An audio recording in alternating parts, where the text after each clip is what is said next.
كما أثنيت على نفسك كما ينبغي لجلال وجهك وعظيم سلطانك.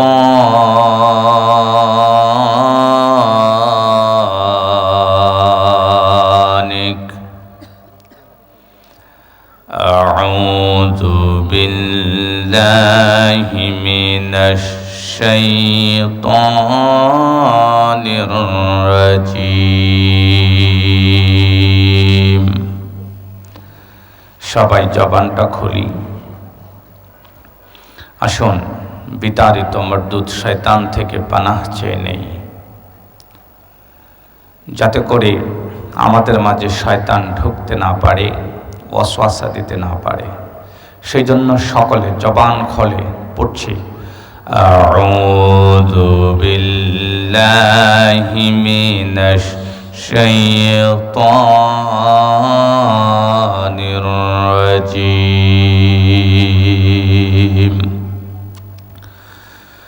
বিসমিল্লাহির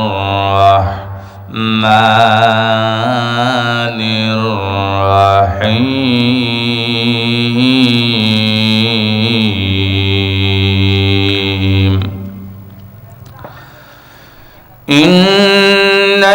ইন্নাল্লাযীনা ক্বালু রাব্বুনাল্লাহু সুম্মা ইসতাকামু تتنزل عليهم الملائكة ألا تخافوا ولا تحزنوا وأبشروا بالجنة التي كنتم توعدون.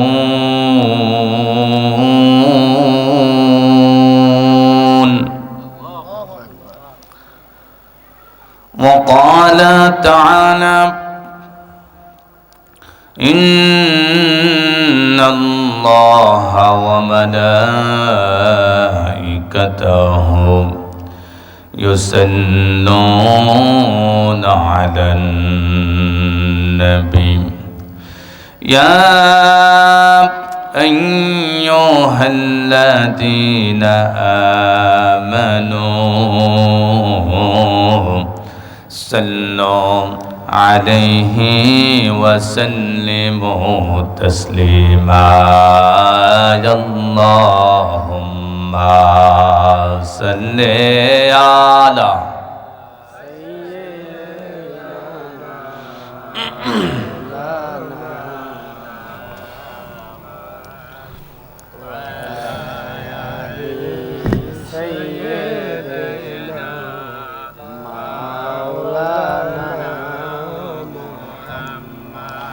জবান খোলে পড়ো দুরূদ, চুপ করে ভাই থেকো না,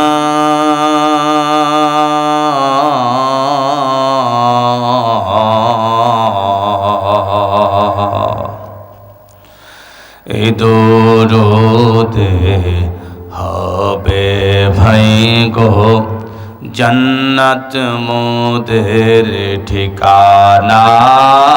আল্লাহুম্মা সাল্লি আলা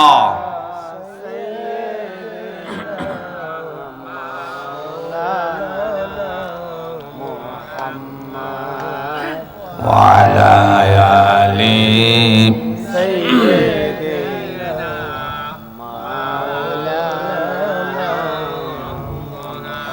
হে রাসূল,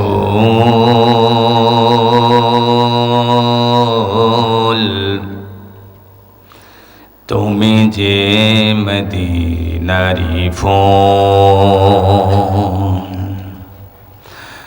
তোমাকে চিনতে করিনি ভুল,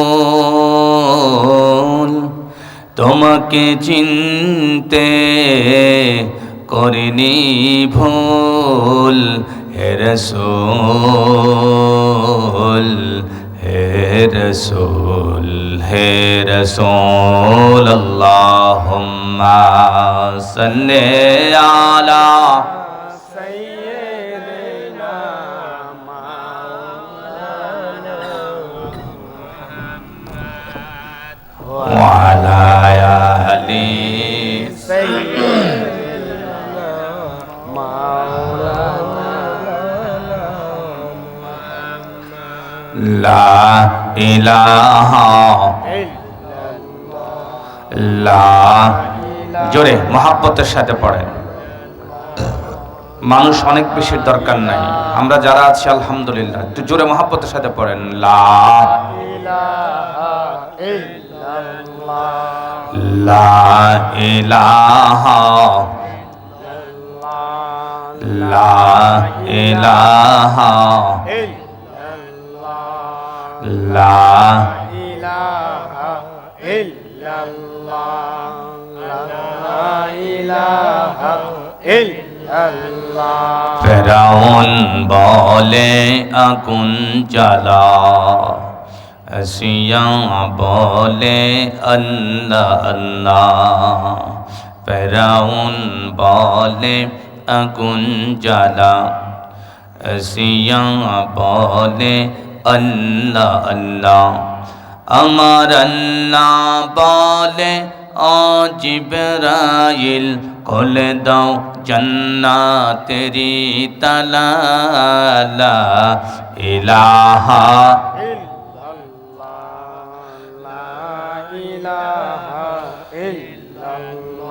লা ইলাহা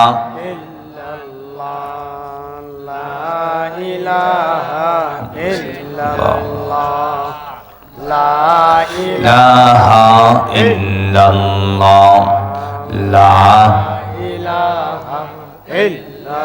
পাখির গানে গানে আর হাওয়ার তানে তানে ওই নামেরি সুর শুনেছি, ওই নামেরি গান গাহিছি। বলছে সবাই লা ইলাহা ইল্লাল্লাহ লা ইলাহা ইল্লাল্লাহ লা ইলাহা ইল্লাল্লাহ লা ইলাহা ইল্লাল্লাহ লা ইলাহা ইল্লাল্লাহ। কদমों में तेरी गिरता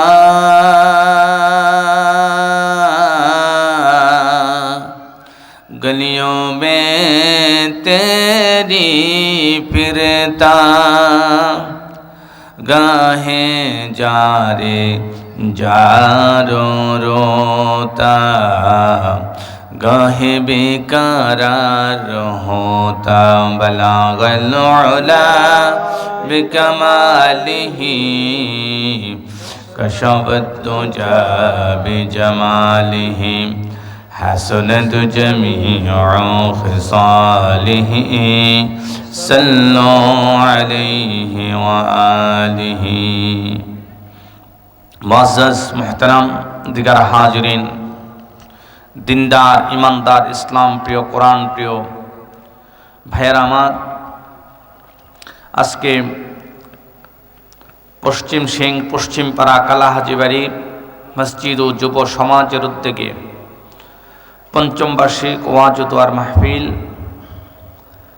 উক্ত মাহফিলে প্রধান বক্তা হিসেবে আছেন, যার সাথে আমার আরও আগে প্রোগ্রাম হয়েছে,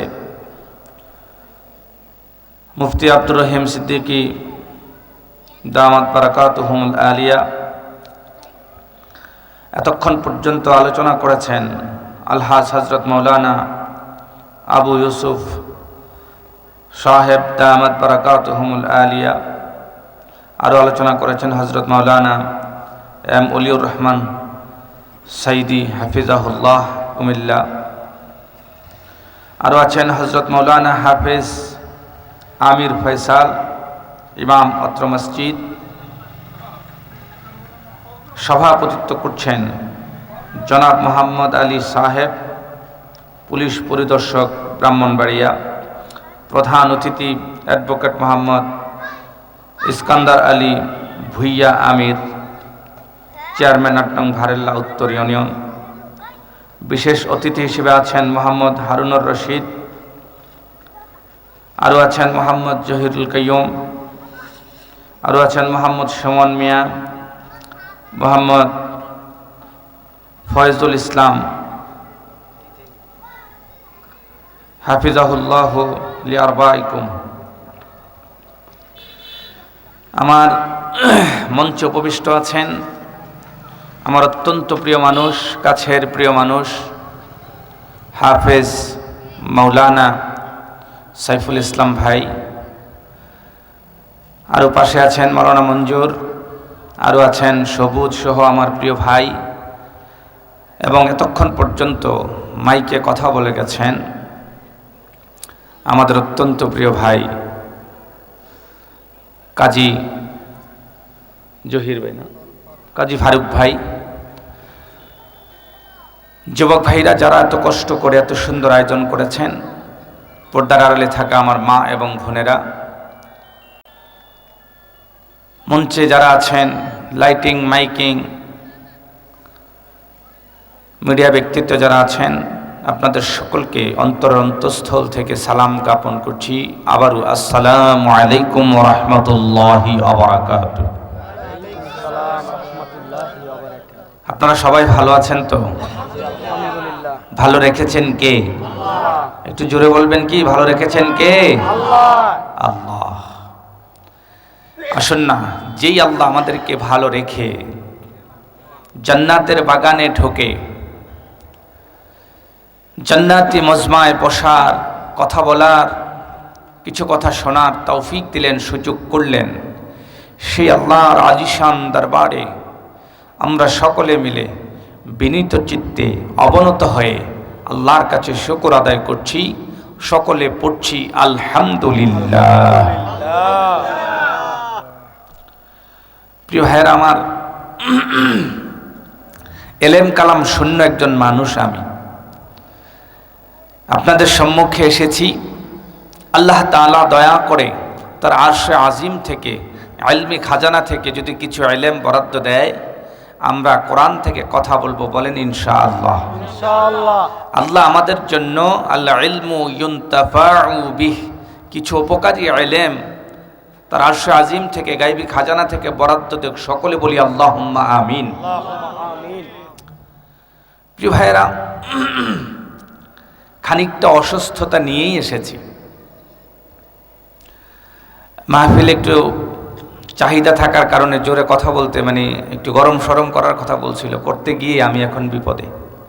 পাশাপাশি ঠান্ডা, গলাটা খুব ভেঙেই গেছে প্রায়। তো আপনারা দোয়া করেন আল্লাহ তাআলা যেন শেষ করার তৌফিক দান করে। আবার আগামীকালও মাহফিল আছে। তো আপনাদের দোয়া না ছাড়া দিনের খাদেমও হওয়া সম্ভব না, খেদমত করা সম্ভব না। আল্লাহ তাআলা রহম করুক, বলি আমিন। আমিন। প্রিয় ভাইয়েরা, আমি পবিত্র কোরআনুল কারীমের 41 নম্বর সূরা, সূরা হামিম আস-সাজদা, এই সূরার 30 নং আয়াত আপনাদের সম্মুখে তিলাওয়াত করেছি। আল্লাহ চাইলে এখান থেকে কিছু কথা বলবো। বলেন ইনশাআল্লাহ। ইনশাআল্লাহ। প্রিয় ভাইয়েরা আমার, আল্লাহ তাআলা এই আয়াতে প্রথমে কি বলেছেন এটা জানবো, তারপরে এই আয়াতের আলোকে কিছু কথা বলার চেষ্টা করব ইনশাআল্লাহ। আমার ভাইয়ারা, আল্লাহ রাব্বুল আলামিন পবিত্র কোরআনুল কারীমের ভেতরে স্পষ্ট করে আমাদেরকে একটা মেসেজ দান করলেন। আল্লাহ রাব্বুল আলামিন বললেন, ইন্নাল্লাযীনা ক্বালু রাব্বুনাল্লাহু সুম্মা ইসতাকামু।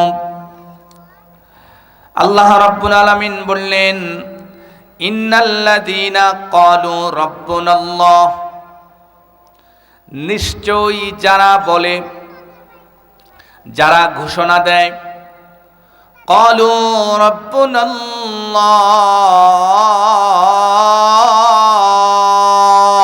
আল্লাহু আকবার।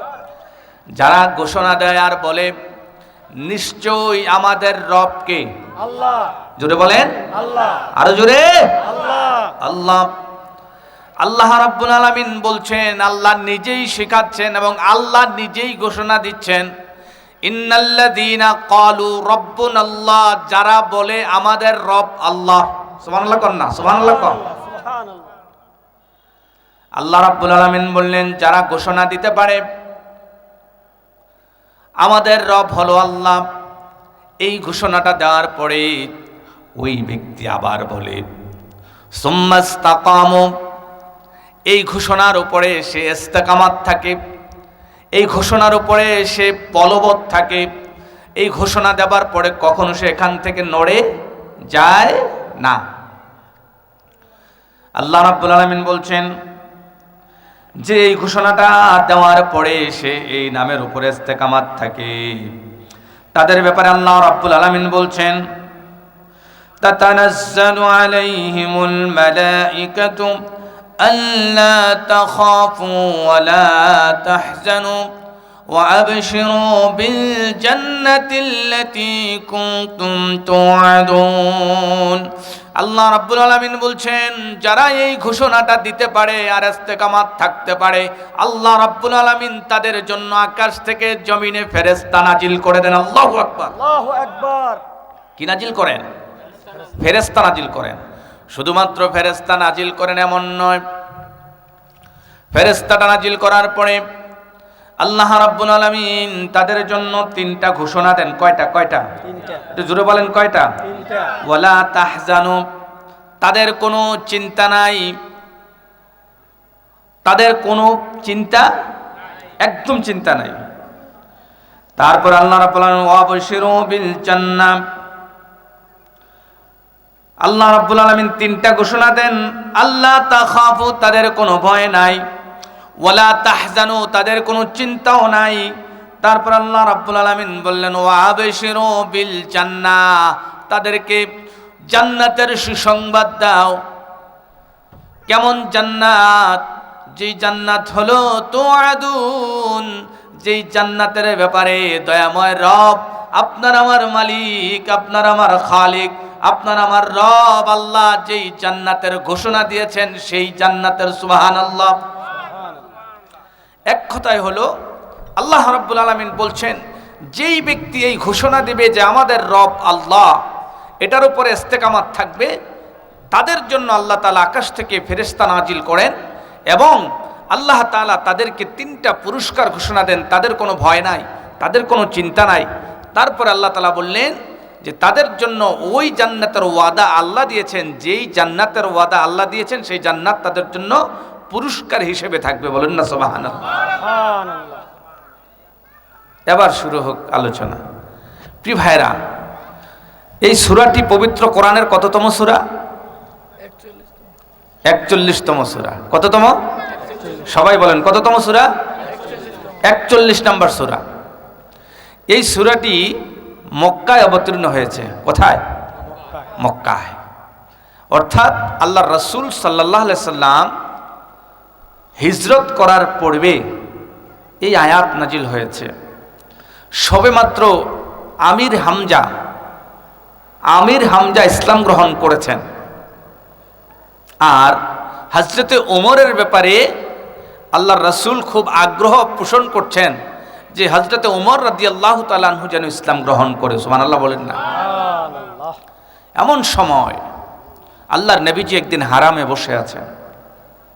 হারামের এক পাশে আল্লাহর রাসূল বসা, আরেক পাশে অনেক কাফেরেরা এসে একত্রিত হয়ে বসছে।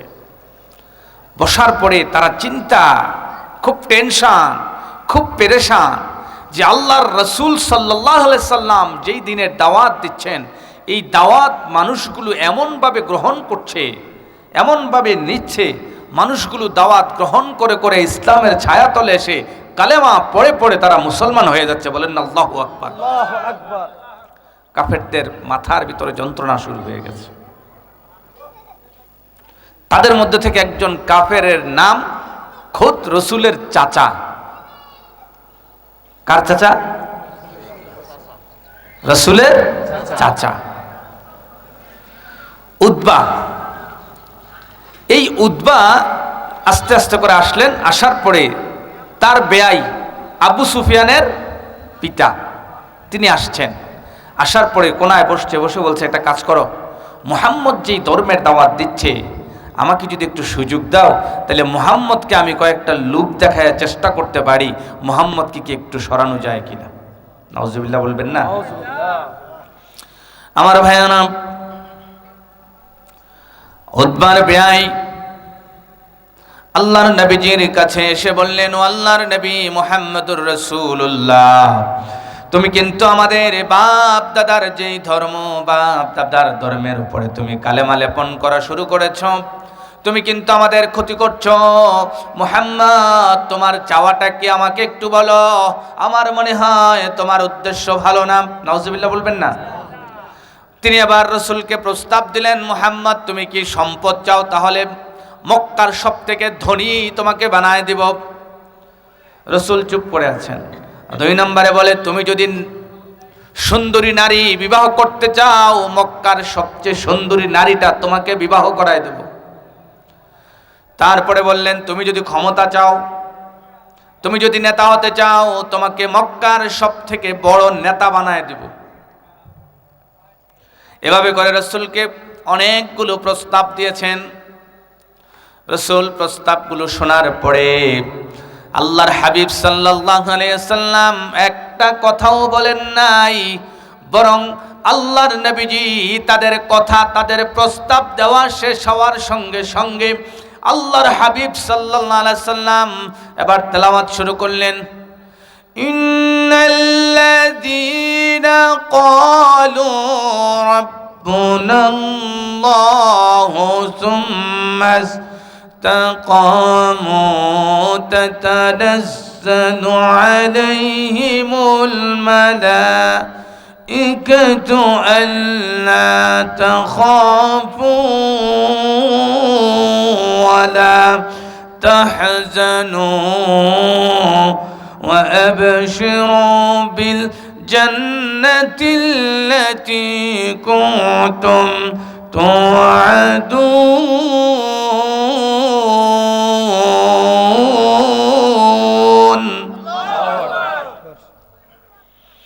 আল্লাহর হাবিব যখন এই তেলাওয়াত করেছেন, এই তেলাওয়াত শোনার পরে উতবা সহ যারা নবীজির কাছে প্রস্তাব নিয়ে এসেছেন, তারা ঘাটটা নত করে ওই পাশে বসা, দূরে বসা তাদের কাছে গিয়েছেন। যাওয়ার পরে তারা আবার জিজ্ঞেস করলেন, কি হয়েছে? মুহাম্মদ তোমাকে কি বলেছে? মুহাম্মদ তোমার প্রস্তাবে কি রাজি হয়েছে? উতবা সঙ্গে সঙ্গে বললেন, তোমরা যারা এখানে আছো সবাইকে জানা দেই, আজকে মুহাম্মদের কাছে যেই কালাম শুনেছি, যেই কথা শুনেছি, যেই আওয়াজ পেয়েছি, আল্লাহর কসম করে বলি এটা মুহাম্মদের কথা নয়। আমার কাছে মনে হয় সরাসরি মুহাম্মদের খোদা মুহাম্মদকে এটা শিখায় দেয় আর মুহাম্মদ তেলাওয়াত করে। মুহাম্মদের কথা নয়, মনে হয়েছে মুহাম্মদ সরাসরি মুহাম্মদের খোদা শিখায় আর মুহাম্মদ তেলাওয়াত করে। এই কথা পৃথিবীতে আমি আর কোনোদিন শুনিনি। আল্লাহু আকবার বলবেন না? এই সূরা নাজিল হয়, এই আয়াতগুলো নাজিল হইল এই ঘটনার প্রেক্ষিতে। এবার আল্লাহ তাআলা বলছেন, ইন্নাল্লাযীনা ক্বালু রাব্বুনাল্লাহ, যারা বলে আমাদের রব কে? একটু জোরে বলেন না, কে? আমরা এখানে কি একজনও আছি যে ভগবানকে রব মানি? তুলসী গাছকে, বড় বট গাছকে, মাছের পূজা করি, গাছের পূজা করি? আমরা শুধু একমাত্র পূজা যদি করতেই হয়, সাজদা যদি দিতে হয়, গোলামি যদি করতে হয়, কার গোলামি করি? আর একটু জোরে বলবেন না, কার? আল্লাহ ছাড়া আর কাউকে গোলামি করা, ভয় পাওয়া এটা জায়েজ নাই। কথা বলেন ঠিক কিনা? কারোর গোলামি করা জায়েজ নাই। গোলামি যদি করতেই হয় একমাত্র কার গোলামি করতে হবে? আল্লাহর। আল্লাহর গোলামি করার জন্য আমরা পৃথিবীতে আসছি, আল্লাহর গোলাম হয়ে পৃথিবীতে আসছি, আমাদেরকে আল্লাহর গোলামি করার জন্যই পাঠানো হয়েছে। আল্লাহ রাব্বুল আলামিন বললেন, ওয়ামা খালাকুতুল জিন্না ওয়াল ইনসা ইল্লা লিয়াবুদুন। ওহে মানুষেরা এবং জিনেরা, জেনে রাখো তোমাদেরকে এই পৃথিবীতে প্রেরণ করেছি শুধুমাত্র তোমাদের রব, তোমাদের মালিক আল্লাহর গোলামি করার জন্যই। বলেন সুবহানাল্লাহ। আল্লাহ রাব্বুল আলামিন যখন মানুষকে বানাবেন, ঠিক তখন আল্লাহ রাব্বুল আলামিন ঘোষণা করলেন, ইন্নী জাঈলুন ফিল আরদি খলিফা। আল্লাহ রাব্বুল আলামিন বললেন, আমি ঠিক করেছি, আমি অবশ্যই আমার পৃথিবীতে আমি আমার গোলামদেরকে আমি আমার প্রতিনিধি পাঠাবো। যেই প্রতিনিধিদের কাজ হবে তারা পৃথিবীতে যাবে, তারা আমি রবের প্রতিনিধিত্ব তথা আমি রবের হুকুম মেনে মেনে আমি আল্লাহর গোলামি করে করে তারা তাদের জীবনমান পার করে দিবে। বলেন সুবহানাল্লাহ। আমার ভাইয়ারা, আমাদের একটা জাত শত্রু আছে। কি শত্রু? নাম কি তার? ইবলিশ। শয়তানকে চিনেননি আপনারা? কথা বলে না, চিনেন? একটু জিকির করেন, লা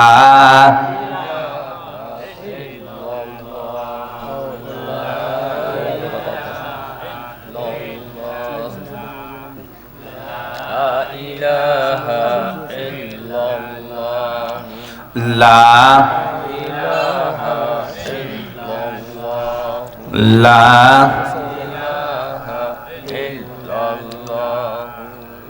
আমাদের একটা জাত দুশ্মন আছে।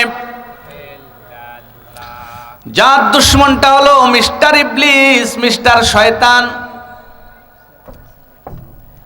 হযরত ওমর ফারুক রাদিয়াল্লাহু তাআলা আনহু আল্লাহর নবীজির সাহাবী, ইসলামের দ্বিতীয় খলিফা হযরত ওমর ফারুক রাদিয়াল্লাহু তাআলা আনহু একদিন তিনি ফজরের সময় হয়েছে, ফজরের সময় নারে তাকবীর, আল্লাহু আকবার। প্রধান মেহমানের আগমন, শুভেচ্ছার স্বাগতম, প্রধান অতিথির আগমন, প্রিয় ভাইয়ারা, হযরত ওমর ফারুক রাদিয়াল্লাহু তাআলা আনহু রাতের বেলা ঘুমিয়ে আছেন। হযরত ওমর ফারুক রাদিয়াল্লাহু তাআলা আনহুকে মিস্টার ইবলিস এমন ভাবে শীতের দিনে কম্বল মুড়ি দিয়ে ঘুম পাড়িয়েছেন, হযরত ওমরের ফজরের নামাজ কাজা হয়ে গেছে। হযরত ওমর রাদিয়াল্লাহু তাআলা আনহুর ঘুম ভেঙেছে। হযরত ওমর রাদিয়াল্লাহু তাআলা আনহু বিষণ্ণ মন নিয়ে আল্লাহর নবীজির দরবারে দৌড়ায় গিয়ে হাজির।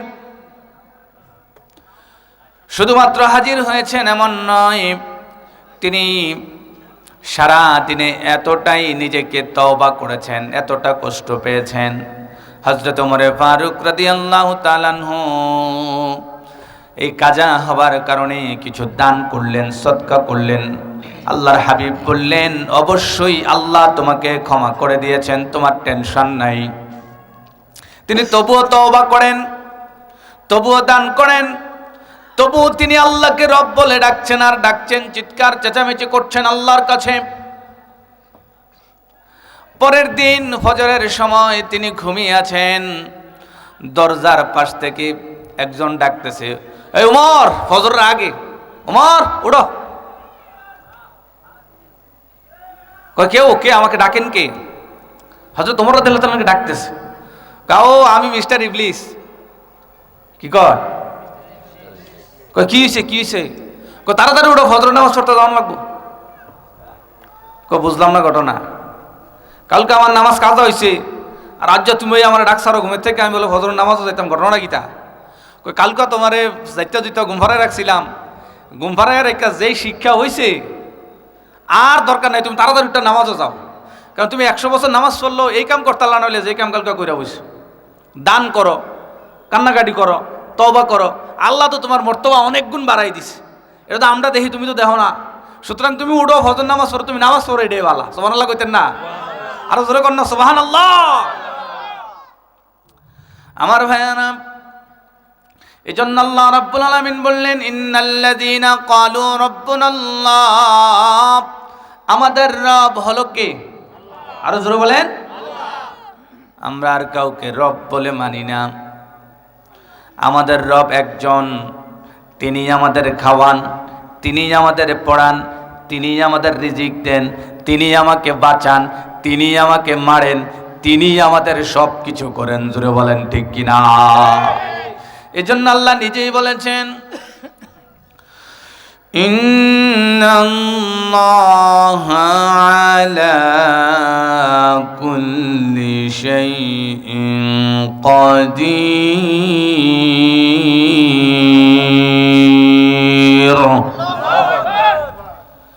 আল্লাহ রাব্বুল আলামিন নিজেই বলেছেন, নিশ্চয় আল্লাহ রাব্বুল আলামিন হলেন সবথেকে বড় ক্ষমতাওয়ালা। সুবহানাল্লাহ বলবেন না? আল্লাহর চেয়ে বড় ক্ষমতাওয়ালা কেউ আছে? কতক্ষণ আছে? আছে। যারাই আল্লাহর থেকে বেশি ক্ষমতা দেখানোর চেষ্টা করেছে, আল্লাহ তাদেরকে নিঃশেষ করে দিয়েছেন। কতক্ষণ না কেন? ফেরাউন কি আজ আছে নাকি? কতক্ষণ? নমরুদ আছে নাকি? পৃথিবীতে কেউ স্থায়ী হয় না। যত ক্ষমতাওয়ালা হোক, তারা থাকতে পারে না। যারাই আমাদের রব আল্লাহর সাথে মস্তানি করেছে, আল্লাহ তাদেরকে মাটির সাথে মিশায় দিয়েছে। পৃথিবীতে কে স্থায়ী হয় না, হোক না সে ফেরাউন কিবা নমরুদ, কেউ ভবে চিরকাল রয় না। কথা বলেন ঠিক কিনা? পৃথিবীতে কেউ স্থায়ী হয় না। ফেরাউন শেষ তক ছিল না,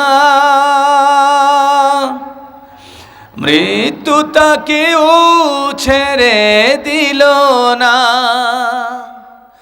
ইতিহাস হয়ে আছে স্মৃতিচিহ্ন, কেউ আজ তার কথা কয় না।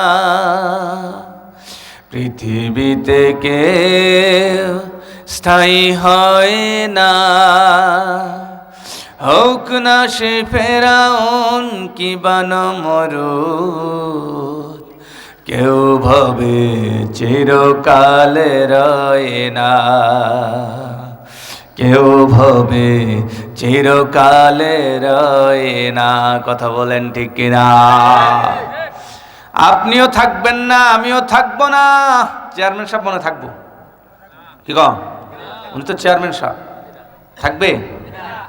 চেয়ারম্যান সাহেব থাকতে পারবে না। কি কন?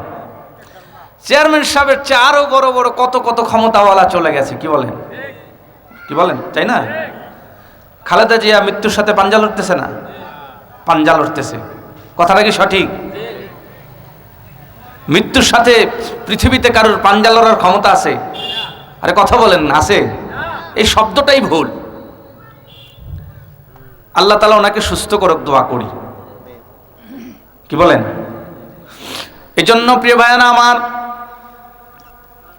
আমরা এই পৃথিবীতে এসেছি, আল্লাহ আমাদেরকে পাঠিয়েছেন। যারা বলে আমাদের রব আল্লাহ, আল্লাহ তাদের উপরে এতটাই খুশি হন, সঙ্গে সঙ্গে আল্লাহ রাব্বুল আলামিন খুশির চোটে তাদেরকে ক্ষমার ঘোষণা করে বলেন, ফেরেশতারা তাকায় দেখ, আমার গোলামগুলো আমার তাওহীদের স্বীকৃতি দেয়, আমাকে রব বলে মেনে নিয়েছে, আমাকে রব বলে মাথায় টুপি দিয়েছে, আমাকে রব বলে গালে দাড়ি রেখেছে, আমাকে রব বলে সেজদা দেয়, রুকু করে আমাকে আল্লাহ আল্লাহ বলে ডাকে। বলেন আল্লাহু আকবার। সুতরাং প্রিয় ভাইয়েরা আমার, আমাদের রব কে? কথা বলেন কে? এখন না বার হইছে বাউল আর ফাউল সরকার, আমাদের রবকে নিয়ে, আমাদের আল্লাহকে নিয়ে মাতলামি করেছে। কথা বলেন ঠিক কিনা? এই মাতালের আমরা ফাঁসি চাই। চান তো? সবাই কন বাউল হচ্ছে ফাউল। কন কন বাউল কি? আরো জোরে কন, বাউল হচ্ছে ফাউল। কোন? বাউল হচ্ছে ফাউল কোন? বাউলরা হচ্ছে নাস্তিক বলেন, বাউলরা সব নাস্তিক। এরা সেই আমার আল্লাহর ব্যাপারে যে মন্তব্য করেছে, এদের যদি ইসলামী সরকার ব্যবস্থা থাকতো 1 সেকেন্ডের ভিতরে তার গর্দান উড়িয়ে দেওয়া হতো। কথা বলেন ঠিক কিনা? কারণ আমাদের রবকে নিয়ে কোনো মন্তব্য, কোনো কটূক্তি যারা করবে তারা কোনোদিনও মুসলমান হতে পারে না, তারা মুরতাদ। কথা বলেন না কেন? এবং যারাই এটা সমর্থন করবে তারাও কাফের। কথা বলেন না কেন? যারা সমর্থন করবে তারাও কাফের। সুতরাং খুব সাবধান। আমাদের রব কয়জন? একজন। আমাদের ভাই, আমাদের আমল আমরা কম করতে পারি, নামাজ মাঝে মধ্যে ছেড়ে দিতে পারি, রোজা আমরা ভুল করতে পারি, আমরা আমল কম থাকতে পারি, কিন্তু আমাদের রব, আমাদের আল্লাহকে স্বীকৃতি দিতে গিয়ে আমাদের যদি প্রয়োজন হয় রক্ত দেওয়ার, জীবন দেওয়ার, তাহলে আমরা কি রক্ত এবং জীবন দিতে রাজি আছি না ভাই? কারা কারা রাজি আছে? দুহাত তুলে আল্লাহকে দেখায়। নারায়ে তাকবীর, নারায়ে তাকবীর। হাত নামা। প্রিয় ভাইয়েরা আমার, এই জন্য আমরা আমাদের আল্লাহকে মানি, মানছি, মানব, মানতেই থাকবো। বলেন ইনশাআল্লাহ। আমার ভাইয়ার, আল্লাহ রাব্বুল আলামিন কাজ দিলেন কয়টা? আমি যে আয়াত নিয়েছি কাজ হচ্ছে একটা। কয়টা? বলেন কয়টা? আরো জোরে বলেন কয়টা? একটা। পুরস্কার হচ্ছে 3টা। কয়টা? কথা বলেন, কথা বলেন। 3টা। আমার ভাইয়ার, আল্লাহ রাব্বুল আলামিন বলছেন, ইন্নাল্লাযীনা ক্বালু রাব্বুনাল্লাহু সুম্মা ইসতাকামু। এই জায়গাটা আমার কিছু কথা। সুম্মা ইসতাকামু, আপনি যে বললেন আমাদের রব আল্লাহ, আমাদের মালিক একজন, আমাদের রব আল্লাহ, এই জায়গার উপরে ইস্তেকামাত থাকা। ইস্তেকামাত মানে কি? বলবৎ থাকা, মৃত্যুর আগ পর্যন্ত এইটার উপরে থাকা। কথা কি বুঝে আসছে? মৃত্যুর আগে দিয়ে যদি আমরা বলি আল্লাহ সারা জীবন তোমারে মানছি একজন, মৃত্যুর আগে দিয়ে যখন না আরেকজন মনে আছে ভগবানে, বুঝছিনি? দো দিল বান্দা কালমা চোর, না পায় শ্মশান না পায় গোর। দো দিল বান্দা কলমা চোর, না পায় শ্মশান না পায় গোর। অবশেষে হয় যে সে শয়তান। কি হয়? অবশেষে হয়ে যায় শয়তান। সে শ্মশানও পায় না, কবরস্থানও পায় না। সুতরাং আমরা ইমান একটাই, আমাদের দিল একটাই, আমরা আল্লাহকে মানি। আমাদের ঘোষণা হচ্ছে লা ইলাহা ইল্লাল মুহাম্মাদুর। সুতরাং আমাদের রব কয়জন? কথা বলেন কয়জন? আমাদের রব একজন। আল্লাহ আমাদের পালন কর্তা, আল্লাহ আমাদের রিজিক দাতা, আল্লাহ আমাদের স্রষ্টা, আল্লাহ আমাদের সব। এটার উপরে আমরা সবাই ইস্তেকামাত আছি তো ইনশাআল্লাহ? মৃত্যুর আগ পর্যন্ত থাকবো তো?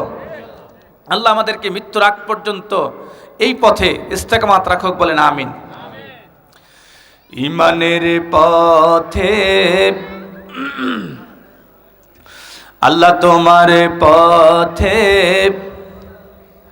ইমানের পথে অবিচল থেকে আমার মরণ যেন হয়।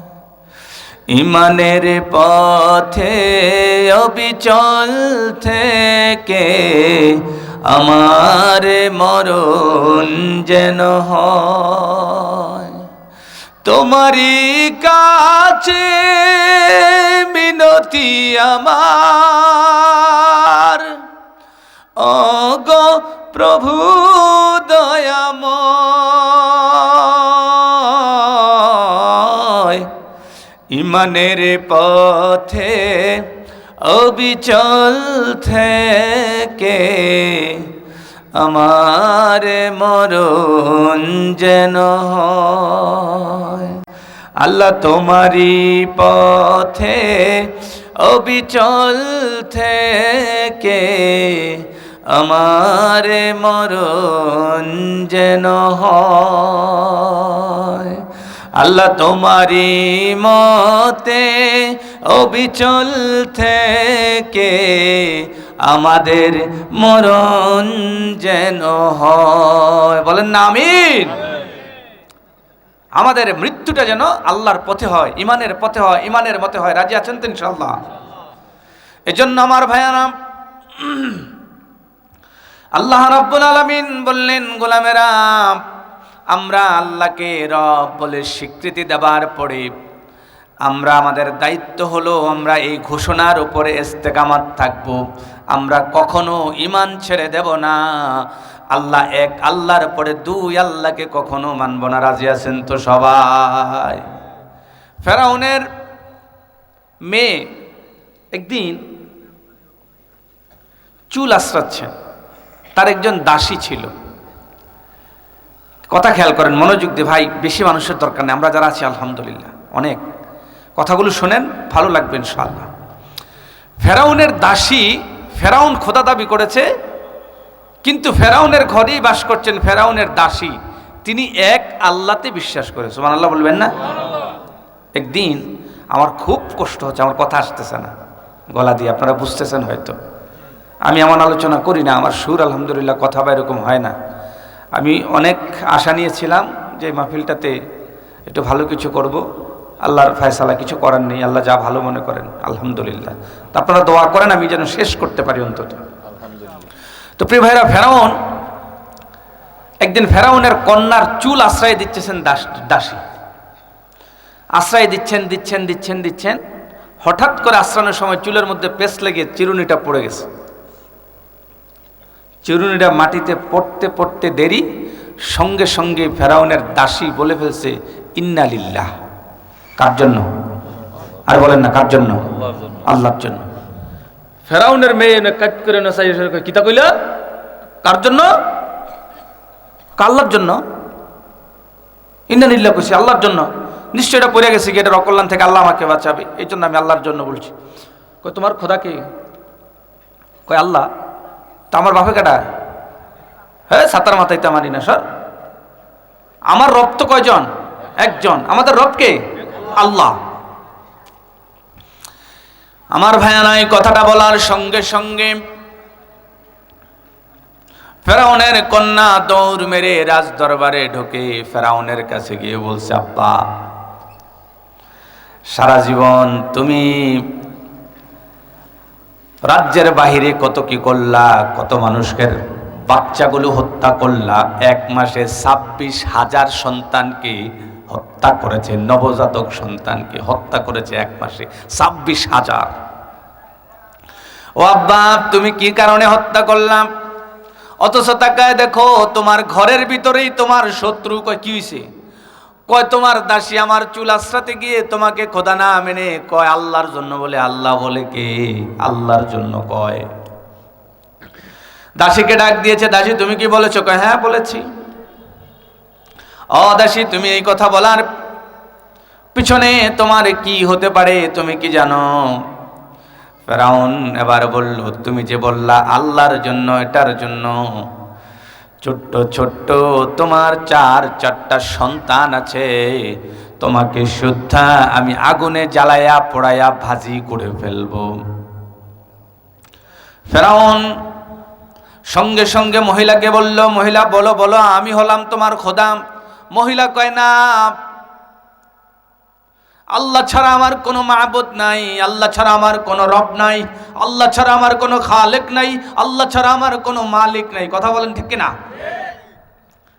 এই কথা বলার পরে ফেরাউন রেগে মেগে আগুন। ফেরাউন এবার রেগে আগুন হয়ে তার পাইক পেয়াদা সৈন্য সামন্তকে খবর দিল, বড় কড়াইটার ভিতরে আগুন জ্বালায়া তেল গরম করো, ফুটায় দাও তেল। তেল ফুটতে আরম্ভ করেছে।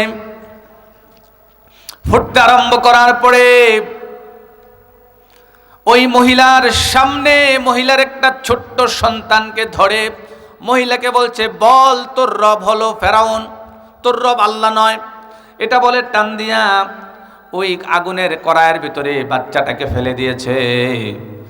ফেলতে দেরি, 1 সেকেন্ডের ভিতরে বাচ্চাটা কড়াইয়ের ভিতরে ভাজি হয়ে গেছে, মাছের মতো ভাজি। মহিলাটা চিৎকার মেলে বলেছে, আল্লাহ আল্লাহ তুমি দেখতে পাচ্ছ, তুমি দেখতে পাচ্ছ আল্লাহ আমার কোলের ছোট্ট সন্তানটাকে 1 সেকেন্ডের ভিতরে বাজি করে ফেলেছে। মহিলাটা চিৎকার দিয়েছে। আল্লাহ রাব্বুল আলামিন জিব্রাইলকে ডাক দেয়া কয়, জিব্রাইল দেখ দেখ আমার গোলাম আমার তাওহীদের স্বীকৃতি দিয়েছে, বলছে এক আল্লাহ জিন্দাবাদ। সুবহানাল্লাহ কোন না? সুবহানাল্লাহ। আমাদের রব কয়জন? একজন। এই মহিলা স্বীকৃতি দিয়েছে তার রব একজন। এই কথার উপরে সে স্বীকৃতি দেওয়ার পরে সে শুধুমাত্র স্বীকৃতি দেয় নাই, সে সুম্মাস্তাকামু, ইস্তেকামাতও আছে। সুবহানাল্লাহ বলবেন না? সেই কথা থেকে নড়ে নাই। একটা সন্তানকে দিয়েছে, বলল বল ফেরাউন তোর খোদা। কয় না ফেরাউন খোদা না, আমার রব কে? আর জোরে বলেন না কে? আরে কথা বলেন না কে? আল্লাহ। এই কথা বলার পরে ফেরাউন আরো আগুন দ্বিতীয় সন্তানটাকে তেলে ভাজি করে ফেলেছে। মহিলাটা আকাশের দিকে তাকায়া আল্লাহ বলে চিৎকার দিয়েছে, নাসরানি। মহিলাটা চিৎকার করতেছে। একটু পরে আমার ভাইয়েরা 3 নম্বর সন্তানটাকে ভাজি করা হয়েছে। চতুর্থ সন্তানটা তখনও পর্যন্ত ওই মহিলার বুক থেকে দুধ পান করে। মহিলাটা মনে মনে সিদ্ধান্ত নিয়েছে যে আবার যদি আমার কোলের সন্তানটা নেয়, কলিজার দন কোল থেকে টান দিয়ে নিয়ে যদি আগুনের ভিতরে ফেলে দেয় কেমনটা লাগবে। একটু মনের ভিতরে খটকা লাগছে যে ফেরাউনকে বলবে আমার এই সন্তানটা মাইরো না, তোমার স্বীকৃতি দে মোটম, এরকম একটা চিন্তা করতেছে। সঙ্গে সঙ্গে আল্লাহ রাব্বুল আলামিন ওই ছোট্ট কোলের বাচ্চাটার জবান খুলে দিয়েছে আর বলছে, মা এই ভুল করতে যেও না, তোমার 4টা সন্তান নয়, তোমার কলিজাটা চিরে চিরে চিরে যদি আগুনে দিয়ে ভাজি করে ফেলে, তারপরেও বলো তোমার রব একজন। তোমার রব কে? মহিলাটা এই কথা চিন্তা করতে গিয়ে বাচ্চার কথা শোনার পরে মহিলাটা অবাক হয়ে গিয়েছে। তাকায়ে দেখছে, আকাশের উপরে তাকায়েছে। তাকাতে দেরি আল্লাহ রাব্বুল আলামিন জিব্রাইলকে বলছে, জিব্রাইল তুমি তাড়াতাড়ি করে জান্নাতের দরজা খোলো। জান্নাতের দরজাটা খুলে আমার বান্দি যেহেতু আমার একত্ববাদের স্বীকৃতি দিয়েছে, আমাকে রব মেনেছে, ফেরাউনের এত অত্যাচারের পরেও সে তার ঈমান বিক্রি করে নাই, সেজন্য তাকে জান্নাতের দরজাটা খুলে তাকে জান্নাতটা দেখায়া দাও। জান্নাতের দরজা খুলো, জান্নাতটা তাকে দেখায় দাও। কারণ আমার এই বান্দি যেই স্বীকৃতি দিয়েছে, এত অত্যাচার, এত জুলুম, এত নির্যাতন, তারপরেও সে আমি মাবুদকে হলে নাই, আমি মাবুদের স্বীকৃতি ছাড়ে নাই, আমি মাবুদকে স্বীকৃতি দিয়েই যাচ্ছে। আল্লাহু আকবার বলবেন না? আপনি আর আমি হইলে কি করতাম? আমরা তো আমাদের ঈমান 1 কাপ চা আর 500 টাকায় বিক্রি করে দিই। কথা বলেন না কেন? শুধুমাত্র 500 টাকা হলে 1 কাপ চা হলে আমরা আমাদের ঈমান বিক্রি করে দিয়ে আমরা আরেক প্লেট খাইতে হয়ে যাই। কি কর? আমাদের রায় কোথায় যায়? আমাদের সিদ্ধান্ত কোথায় যায়? আমাদের চিন্তা কোথায় যায়? আমরা আমাদের ঈমানের উপরে বলবৎ কি থাকতে পারি? পারি না। এজন্য আমার ভাইয়ারা, আল্লাহর নবীর সাহাবীরা কেমন ঈমান এনেছেন? আল্লাহ রাব্বুল আলামিন কাজ দিলেন একটা, তুমি তোমার রবকে রব বলে স্বীকৃতি দিবা, তুমি তোমার রব আল্লাহকে আল্লাহ বলে স্বীকৃতি দিবা, তার উপরে ইস্তেকামাত থাকবা। তাফসীরের ভিতরে আসে কাজ হলো একটা, পুরস্কার হলো কয়টা? কথা বল না কেন? আল্লাহ রাব্বুল আলামিন বলছেন তাদের জন্য পুরস্কার 3টা। তাদের এই 3টা পুরস্কারের মধ্যে একটা হলো তাদের কোনো ভয় নাই। ওয়ালা তাহিনু ওয়ালা তাহজানু ওয়া আনতুমুল আ'লাউনা ইন কুনতুম মুমিনিন। আর এই আয়াতের ভিতরে আল্লাহ তাআলা সুস্পষ্ট করে বলেছেন, সুম্মাস্তাকামু তাতানাজ্জালু আলাইহিমুল মালাইকাতু আল্লা তাখাফু, তাদের ভয় নাই, ওয়ালা তাহজানু, চিন্তাও নাই। এক পুরস্কার হলো তোমাদের ভয় করার কোনো দরকার নাই, কোনো ভয় করবে না, প্রথম পুরস্কার। দ্বিতীয় পুরস্কার হলো কোনো চিন্তা করবা না। কেন করবা না? তাতানাজ্জালু আলাইহিমুল মালাইকা, যেহেতু তোমাদের প্রয়োজনে তোমরা যদি এই ঘোষণা দিয়ে আল্লাহর গোলাম হতে পারো, তোমাদের প্রয়োজনে আমি আল্লাহ আকাশ থেকে ফেরেশতা নাজিল করে তোমাদেরকে সাহায্য করব। আল্লাহু আকবার। তারপরে আল্লাহ তাআলা বললেন শুধু এই দুইটা পুরস্কারই নয়, তারপরে আল্লাহ তাআলা বলছেন যে আমি তোমাদেরকে যেই ওয়াদা দিয়েছি সেই ওয়াদা অনুযায়ী তৃতীয় পুরস্কার, সর্বশেষ ফাইনাল পুরস্কার হলো তোমাদেরকে আমি জান্নাত নামক পুরস্কার, জান্নাত নামক বাড়িতে তোমাদেরকে ঢুকায় দেব, যেই ওয়াদা আমি দিয়েছি। সুবহানাল্লাহ। কোন জান্নাতের ওয়াদা?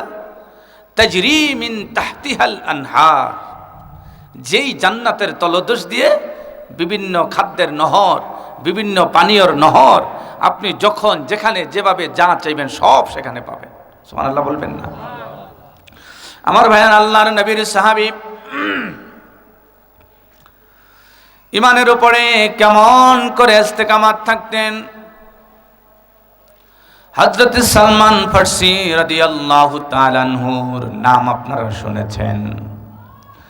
আল্লাহর নবীর সাহাবীদের মধ্যে যত বয়স্ক সাহাবীরা ছিল তাদের মধ্য থেকে সালমান ফারসি রাদিয়াল্লাহু তাআলা আনহু অনেক বেশি বয়স, অনেক বেশি হায়াত পৃথিবীতে পেয়েছিলেন।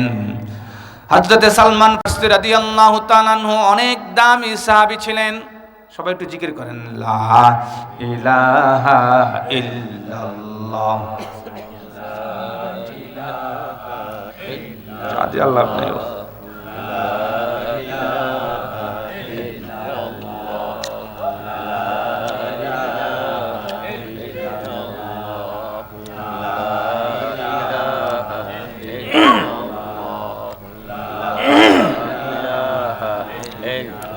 লা ইলাহা ইল্লাল্লাহু মুহাম্মাদুর রাসূলুল্লাহ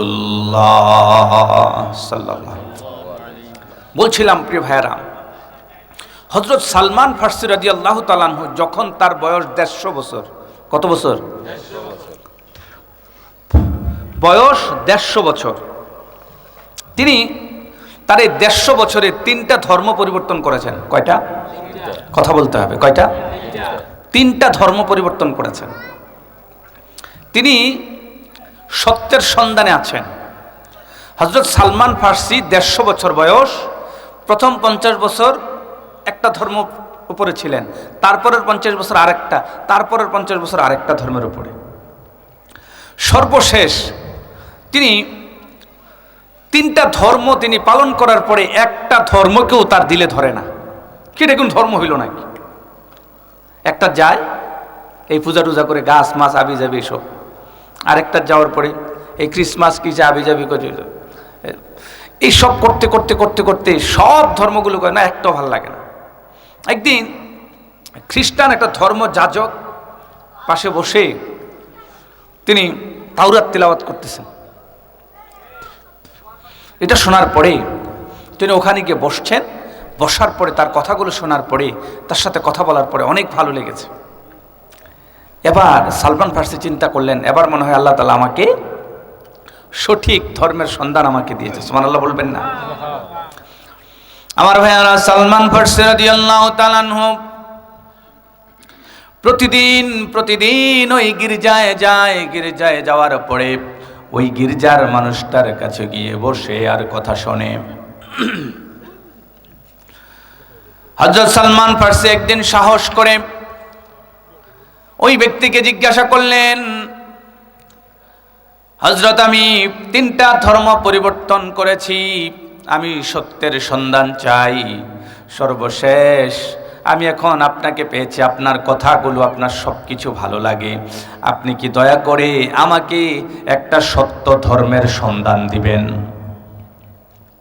আপনি যেটা করছেন এটা কি সত্য? আপনি কি আমাকে একটা সন্ধান দিতে পারেন?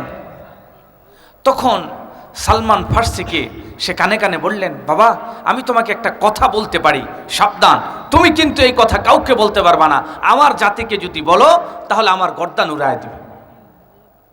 কারণ আমি এই ধর্ম পালন করতেছি, আমি এই গির্জার প্রধান, আমি এই গির্জা পরিচালনা করতেছি, সবাই আমার কাছে আসে যায়, আর আমি যদি তোমাকে বলি এটা ভালো না, অন্যদিকে যাও, আর এই কথা যদি তুমি ছড়ায় দাও, তাহলে তো আমার গর্দান কেটে ফেলবে।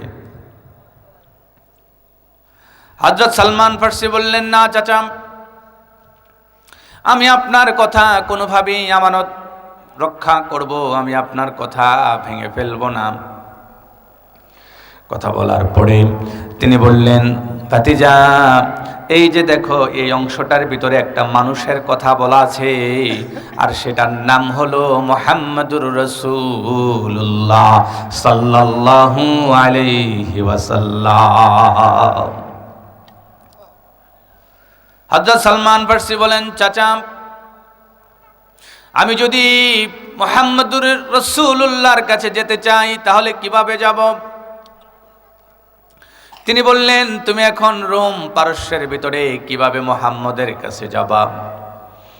বাবা, আমার জানা নাই, তবে আমি তোমাকে একটা পরামর্শ দিতে পারি। রোম পারস্যের পাশে যেই সিরিয়া দেশ আছে, মক্কা থেকে কখনো কখনো বণিক দল ব্যবসা করার জন্য সিরিয়ায় আসে।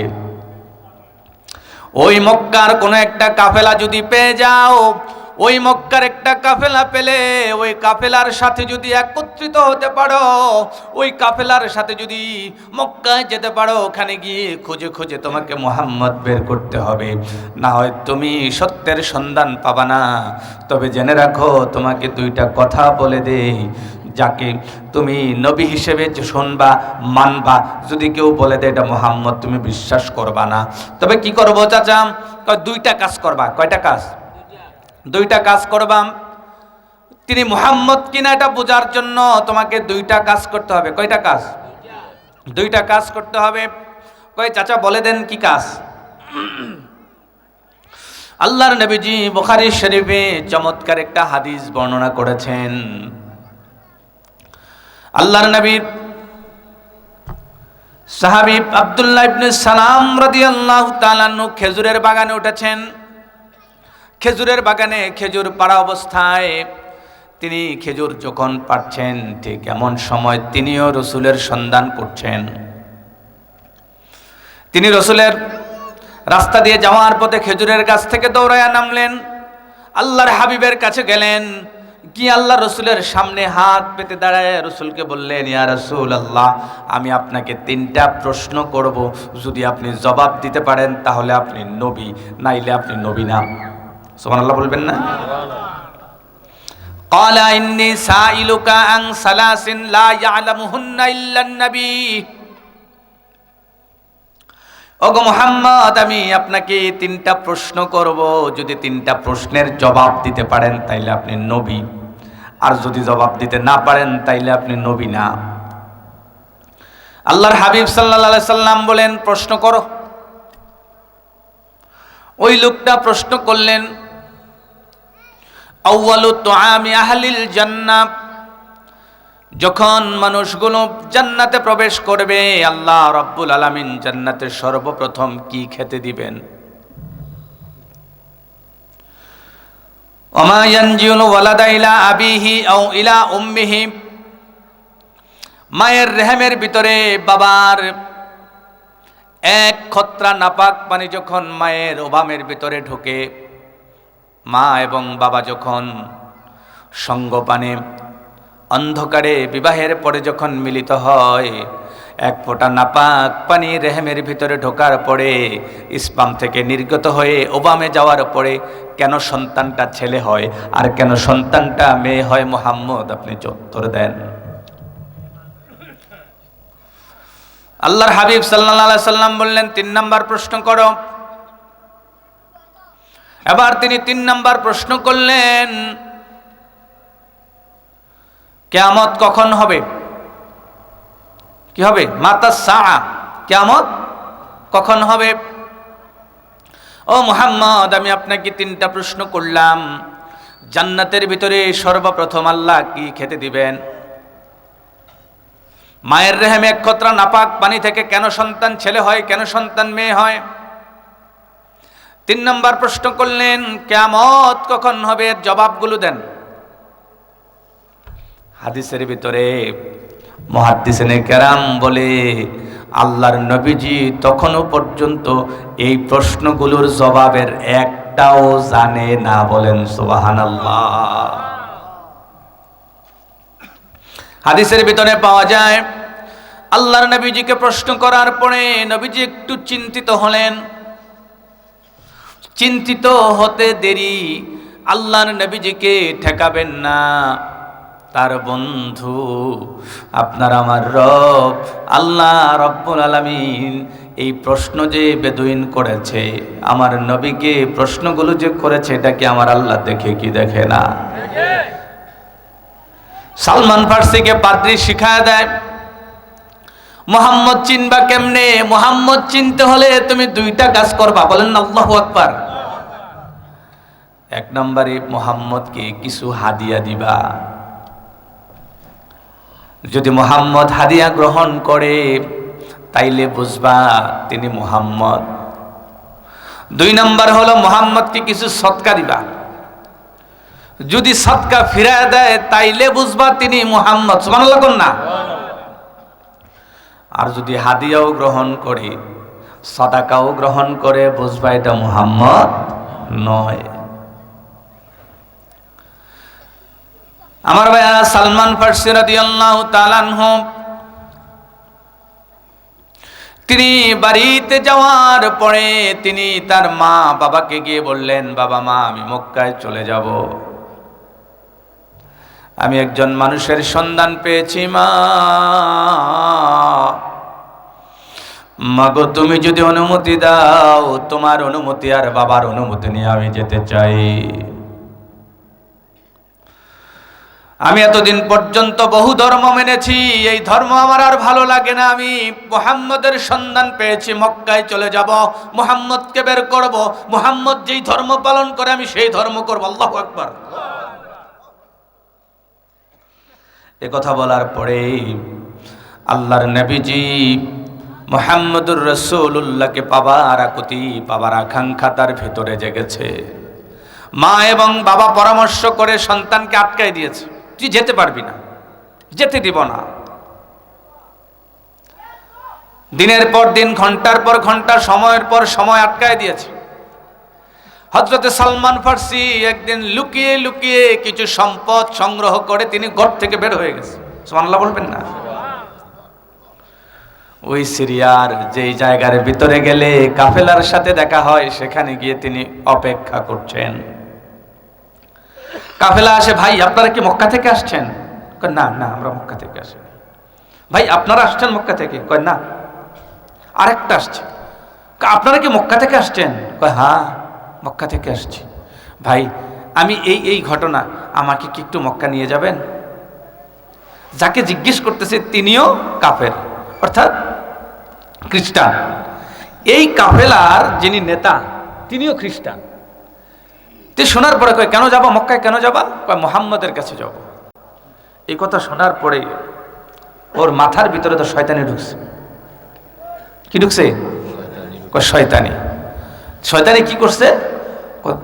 সালমান ফার্সি দেখতে শুনতে একটু ভালো দেখা যায়, হৃষ্টপুষ্ট দেখা যায়। তখন তো মানুষ অনেক হায়াত পাইত, ধরে নিয়ে তারে মক্কার বাজারে গোলাম হিসেবে বাজারে বিক্রি করে দিব, এই চিন্তা মাথায় ঢুকছে। দ্বিতীয় শর্ত দেয়, তোমার নিতে পারি, তবে তুমি যদি আমাদেরকে কিছু সম্পদ টম্পদ দাও, তোমার কাছে কি আছে সব যদি দিতে পারো তাইলে তোমাকে নিব, না হলে নিব না। কি আছে দেখাও। দেখাইছি কিছু টাকা পয়সা, স্বর্ণ মুদ্রা আছে, সব দিছে। তারপরও আমাকে মুহাম্মদের কাছে নিয়ে চলো। সুবহানাল্লাহ বলবেন না? আমার ভাইয়ারা, সালমান ফার্সি রাদিয়াল্লাহু তাআলা আনহু তখনও পর্যন্ত ইসলাম গ্রহণ করেন নাই। সালমান ফার্সির কাছে যত সম্পদ ছিল সবগুলো সম্পদ ওই খ্রিস্টান ইহুদির বাচ্চারা নিয়ে গেছে। মক্কায় ঢোকার পরে, মক্কায় ঢুকতে দেরি, মক্কার বাজারে গিয়ে সালমান ফার্সিকে দেখায়া মোটা টাকা নিয়ে তাকে গোলাম হিসেবে বিক্রি করে দিয়েছে। বলেন নাউজুবিল্লাহ। হযরত সালমান ফার্সি রাদিয়াল্লাহু তাআলা আনহু চোখের পানি ছেড়ে ছেড়ে বলে, হায় হায় আমি যেই আশায় যেই আকাঙ্ক্ষায় মক্কায় ঢুকেছি, আমি বুঝি আর আমার সত্যের সন্ধান, আমি ইসলামের সন্ধানে যে আসলাম, আমি বুঝি আমার মুহাম্মদ সাল্লাল্লাহু আলাইহি ওয়াসাল্লামকে আর খুঁজে পাবো না। চোখের পানি ছেড়ে ছেড়ে কান্দে।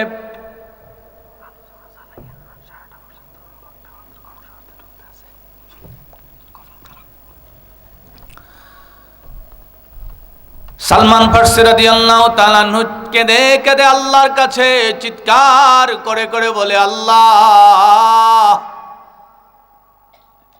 এখনো পর্যন্ত সত্যের সন্ধান পেলাম না। আসতে যেতে মুহাম্মদের কথা শুনে শুনে শুনেছি একজন নাকি আল্লাহ আছে। কুল হুয়াল্লাহু আহাদ। ও গোলামরা, তোমরা সকলে মিলে বলো আমাদের রব কয়জন? আল্লাহ নিজে স্বীকৃতি দিয়েছেন, আল্লাহ নিজে ঘোষণা দিয়েছেন, তোমাদের রব হলো একজন। লাউ কানা ফীহিমা আলিহাতুন ইল্লাল্লাহু লা ফাসাদা। যদি একজন আল্লাহ ছাড়া যদি দুইজন হইতো, তাইলে দুই আল্লাহ গুতাগুতি কইরা মারামারি কইরা এক আল্লাহ আরেক আল্লাহরে হত্যা করে ফেলতো। এক নেতা আরেক নেতারে মারে না? কথা কন না কেন? এক নেতা আরেক নেতারে দেখতে পারে না, আরেক নেতা আরেক নেতারে দেখতে পারে না। আল্লাহ বলছেন, লাউ কানা ফীহিমা আলিহাতুন ইল্লাল্লাহু লা ফাসাদা। যদি দুইজন খোদা হইতো, দুই খোদায় মারামারি কইরা একজন আরেকজনের মেরে ফেলাইতো।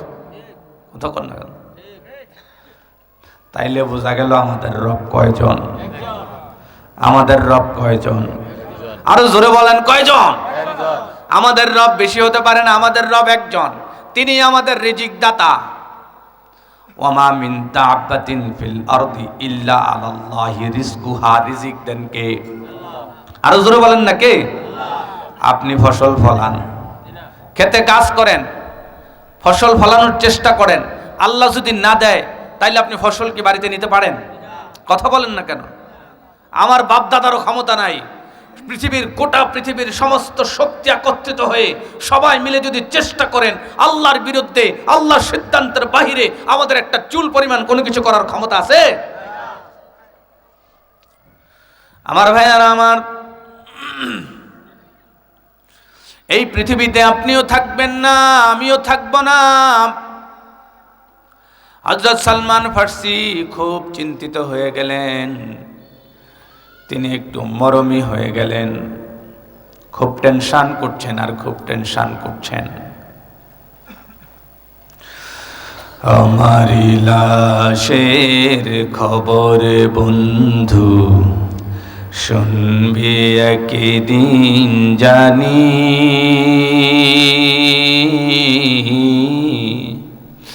কাঁদবে সেদিন ফেলবে শুধুই দুই নয়নের পানি।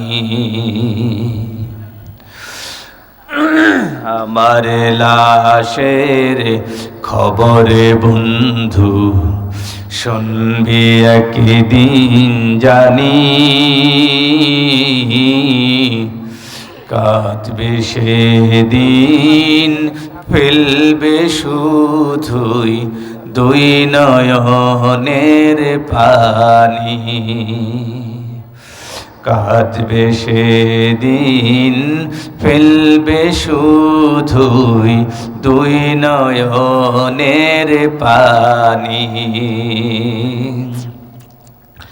মালিক আমার নাম ছিল ভাই তোমাদের ভিতরে,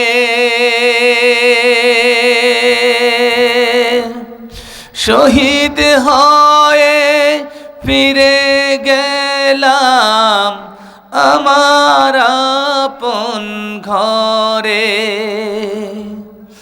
হাসি খুশি হারিয়ে আজি হলাম অভিমানী, কাঁদবে সেদিন ফেলবে শুধুই দুই নয়নের পানি। আমার লাশের খবর বন্ধু শুনবি একদিন জানি, কাঁদবে সেদিন ফেলবে শুধুই দুই নয়নের পানি। ঠিক কিনা ভাই? আমি আপনি থাকবো চিরকাল? একটু জিকির করি, লা ইলাহা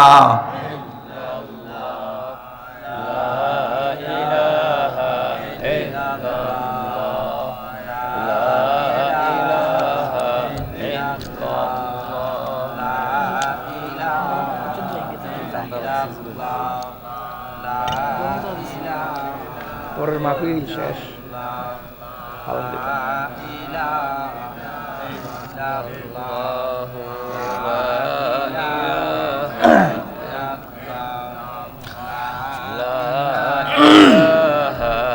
লা ইলাহা ইল্লাল্লাহু মুহাম্মাদুর রাসূলুল্লাহ সাল্লাল্লাহু আলাইহি ওয়াসাল্লাম। সালমান ফারসি রাদিয়াল্লাহু তাআলা আনহু খুব চিন্তা করছেন,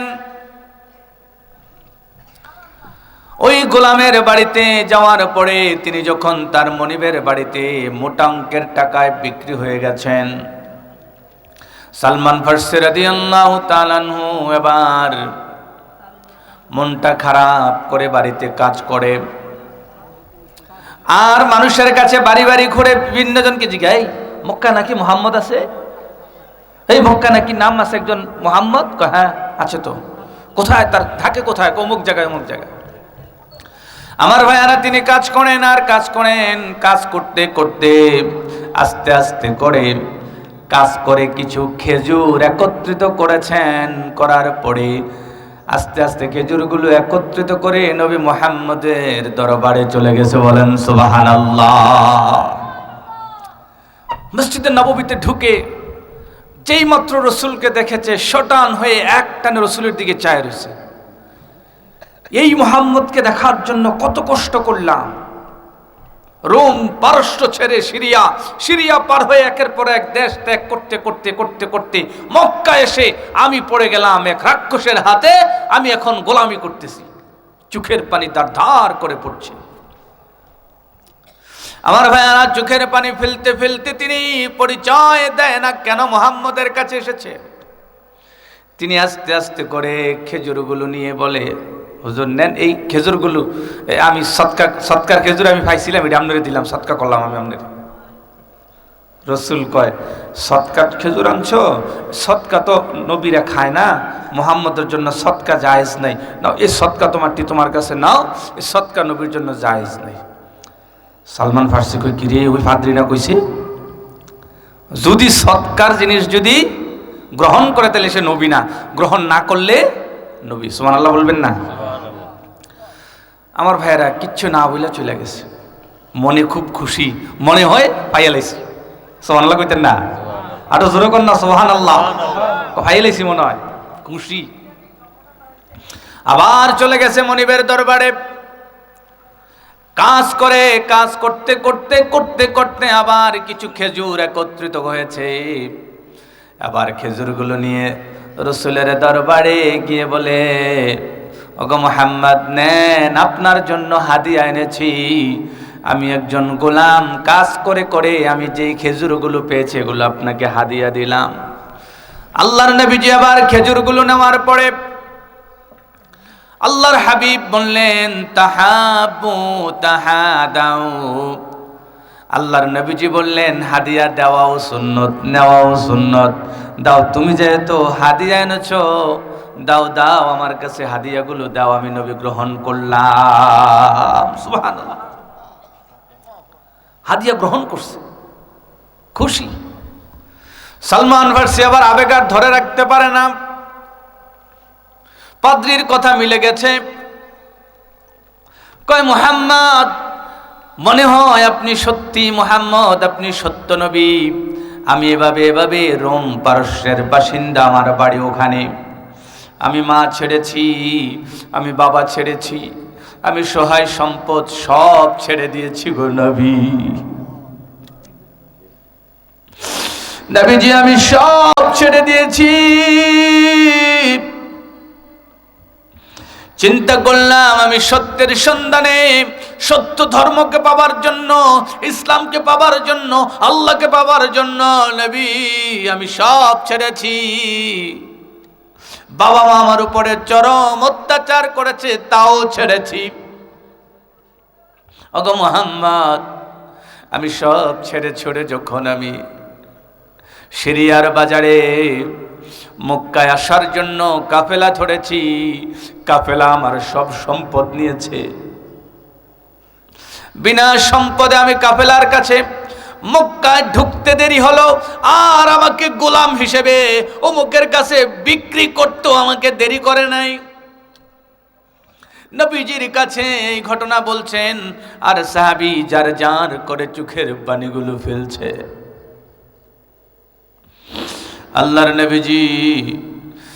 আল্লাহর নবীজি সালমান ফার্সির কথাগুলো শুনে শুনে নবীজি আর ধৈর্য ধরতে পারেন নাই। নবীজির চোখ মোবারক থেকে বেয়ে বেয়ে পানি পড়ে। নবীজি সালমান ফার্সিকে জড়ায়া বুকে ধরে বলে, সালমান তুই বুঝি আমি নবীকে পাওয়ার জন্য এত এত কষ্ট করেছো? আল্লাহু আকবার। আমার ভাইয়ারা, সালমান ফার্সি রাদিয়াল্লাহু তাআলা আনহু চোখের পানিগুলো ছেড়ে ছেড়ে কান্দে।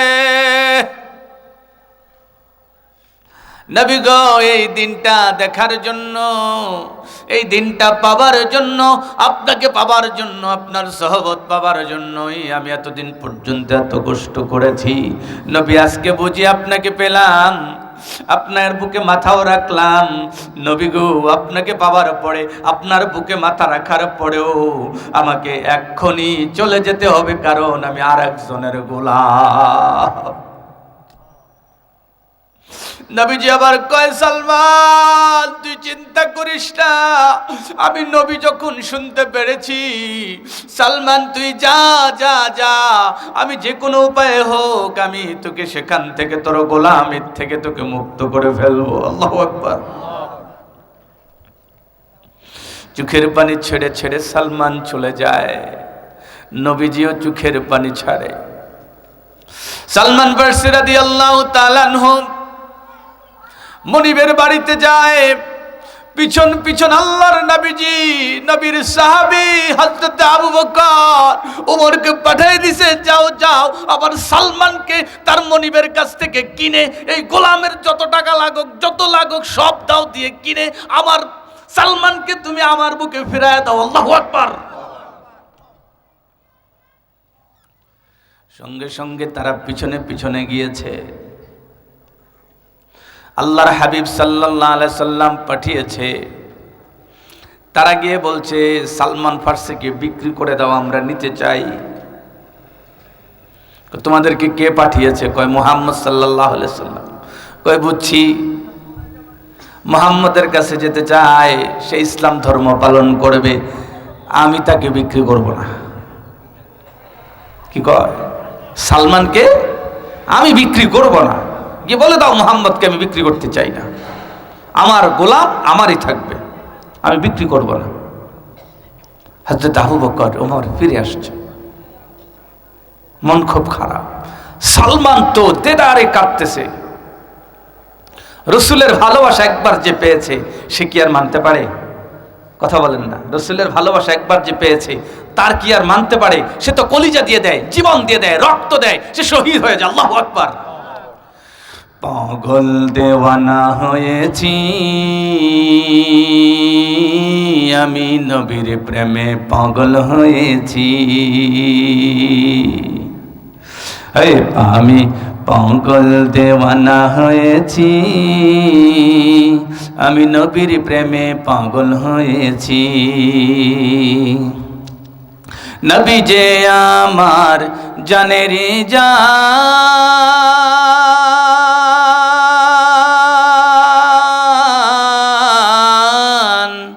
নবী যে আমার প্রাণের প্রাণ, পাগল দেওয়ানা হয়েছি।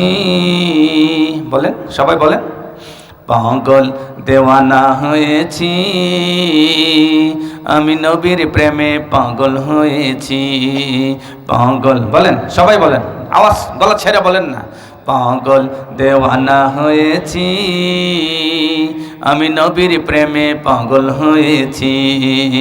আমি পাগল দেওয়ানা হয়েছি, আমি নবীর প্রেমে পাগল হয়েছি। নবী যে আমার জানেরই জান,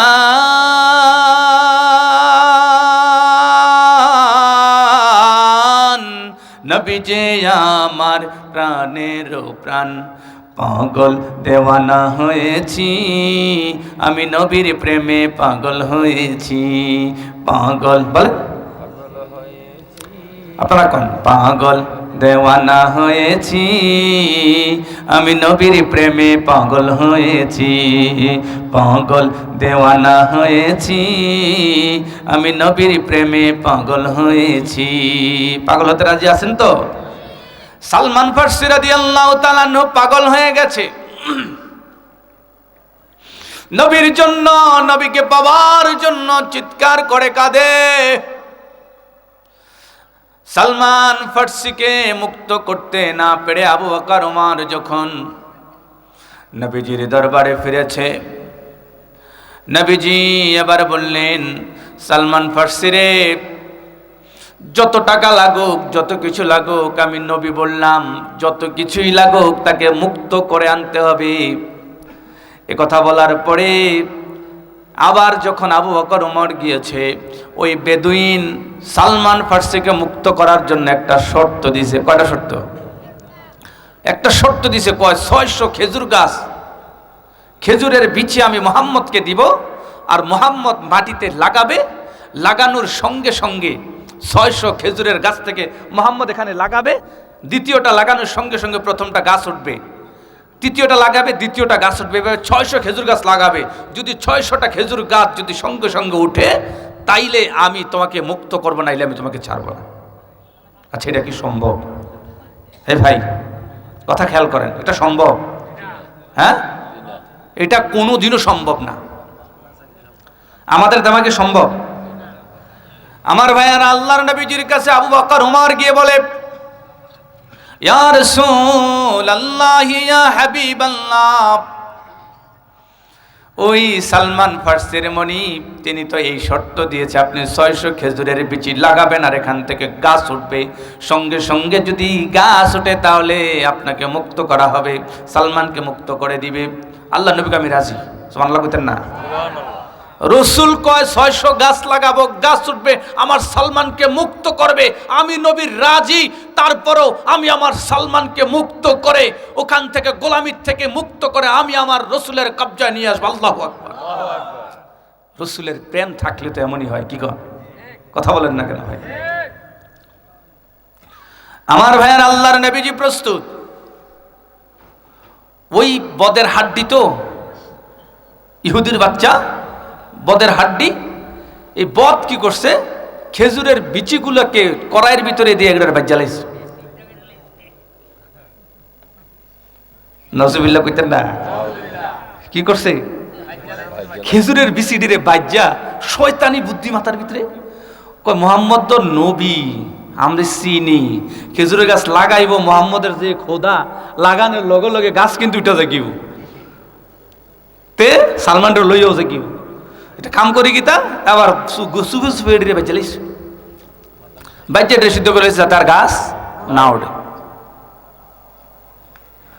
নবীজির কাছে সালমান এটা দেখিয়া নবীজির কাছে সুগুসুগুসু গিয়া কইছে, ইয়া রাসূলুল্লাহ, এই ঘটনা তে তো এই শয়তান আপনি না আমার মুক্ত করে লইয়েন, তেড়িরে সবজি দানা ডিরে লইয়া করে বেচালিস। রসুল রে এটা কনের হরি।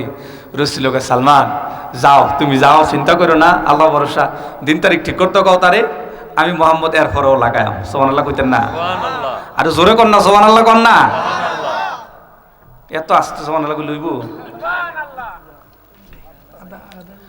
দাঁড়ানি বাজে লাইছে, রসুলের কাছে খবর আইছে, রসুল এর পরও আমি লাগাম, কোনো সমস্যা নাই। তারেও 3 তারিখ ঠিক করতো, লুকটুক রেডি করতো, আমি মোহাম্মদ আয়াম লাগায়াম আমার সালমানকে দিতে দেবো, দলিল আনতো কথারে।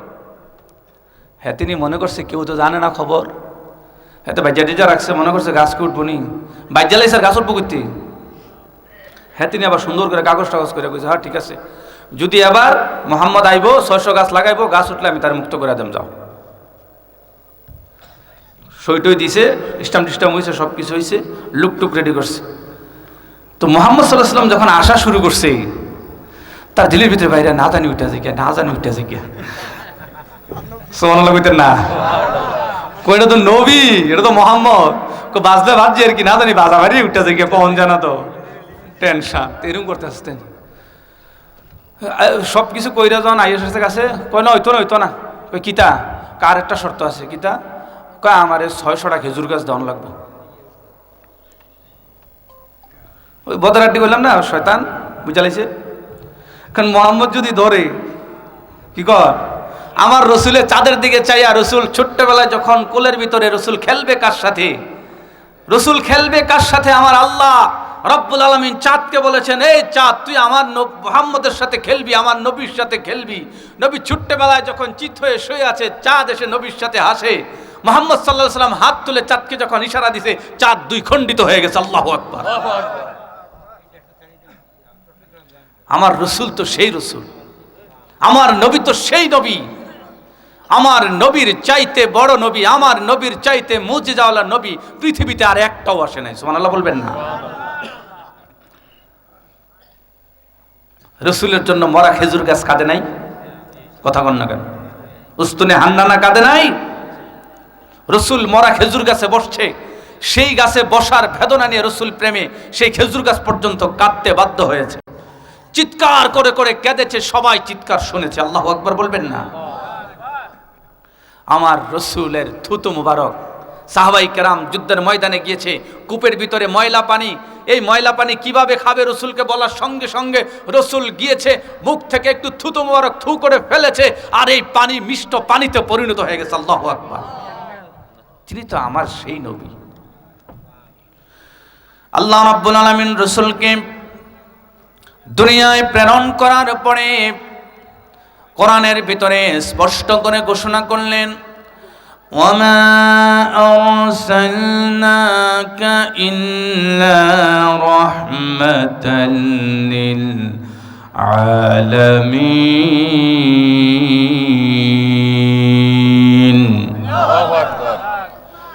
আল্লাহ রাব্বুল আলামিন সঙ্গে সঙ্গে স্পষ্ট ভাষায় রসুলকে পৃথিবীতে প্রেরণ করার পরে তিনি ঘোষণা করে দিলেন, দুনিয়াবাসী জেনে রাখো, তোমাদের জন্য আমি আমার রসুলকে রহমত হিসেবে প্রেরণ করেছি। আল্লাহু আকবার।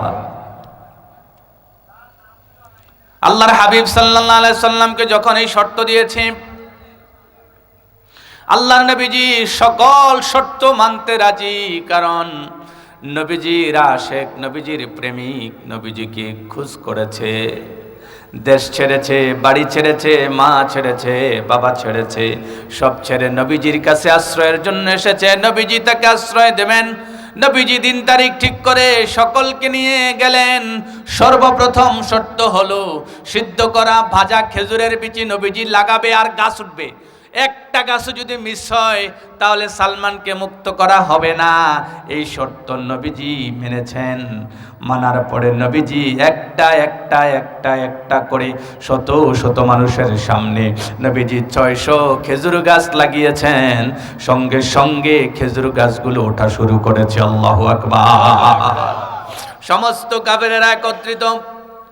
সালমান ভার্সি এখানে খেজুর গাছগুলো উঠে, খেজুরের গাছগুলো উঠা দেখার পরে সমস্ত কাফেরেরা অবাক। কয় কাফেরেরা তলে তলে জানে এই খেজুরের বিচি, একে তো বিচি, তারপরে আবার এটাকে বাইজ্জা ভালাইছে। এরপরও মুহাম্মদ মাটির ভিতরে দিতে দেরি হয়, গাছ উঠতে দেরি হয় না। আল্লাহু আকবার। দিতে দেরি হয়, গাছ উঠতে আর দেরি হয় না। দেন গাছ ওঠে, দেন গাছ ওঠে। আমার ভাইয়ারা এভাবে করে হযরতে সালমান ফারসি রাদিয়াল্লাহু তাআলা আনহু একটার পর একটা 600 বিচি লাগালেন, গাছ উঠলো। গাছ ওঠার পরে আবার সমস্ত কাফেরেরা মিলে নবীজির এই মুজিজা দেখার পরে সকলে একত্রিত হয়ে বলে, ওরে তুই যত কথাই কস, এই সিদ্ধ খেজুর গাছের বিচি থেকে যদি গাছ উঠতে পারে তাইলে এই নবী কোনোদিন মিথ্যা হতে পারে না।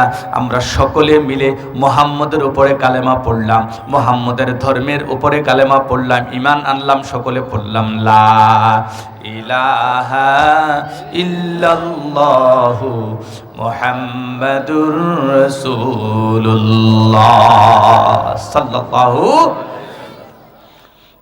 আমার ভাইয়েরা 600 খেজুর গাছ হয়ে গেল। নবীজি বললেন, যাও এই 600 খেজুর গাছ তোমাকে দিয়ে দিলাম। আর এই 600 খেজুর গাছ দেখবা অল্প সময়ের ব্যবধানে গাছ হবে, খেজুর ধরবে, এবং আরবের মধ্যে সব থেকে দামি দামি খেজুর এই খেজুর গাছেই হবে। সুবহানাল্লাহ কথা। আমার ভাইয়েরা, সালমান ফারসি রাদিয়াল্লাহু তাআলা আনহু কালেমা পড়লেন, নবীজির সাথে থাকা শুরু করলেন, নবীজির আদর্শের হলেন।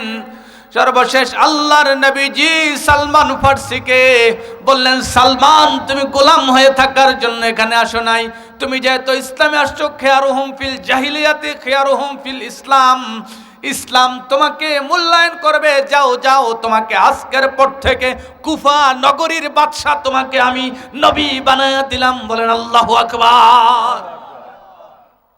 ইসলাম টান দিয়ে সালমান ফারসিকে এবার কুফা নগরীর প্রধান বানায় দিছে। সুবহানাল্লাহ বলবেন না?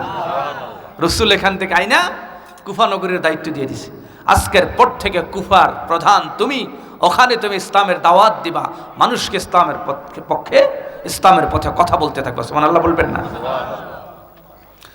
আমার ভাইয়েরা, সালমান ফারসি রাদিয়াল্লাহু তাআলা আনহু কুফা নগরীর দায়িত্ব গ্রহণ করলেন। দায়িত্ব গ্রহণ করার পরে নবীজির প্রেম, নবীজির ভালোবাসা, নবীজির সিদ্ধান্ত এমনভাবে তিনি গ্রহণ করলেন, এমনভাবে মানতে আরম্ভ করলেন। আল্লাহর নবীজির প্রেম ভালোবাসা নিয়ে তিনি চলতেই থাকলেন।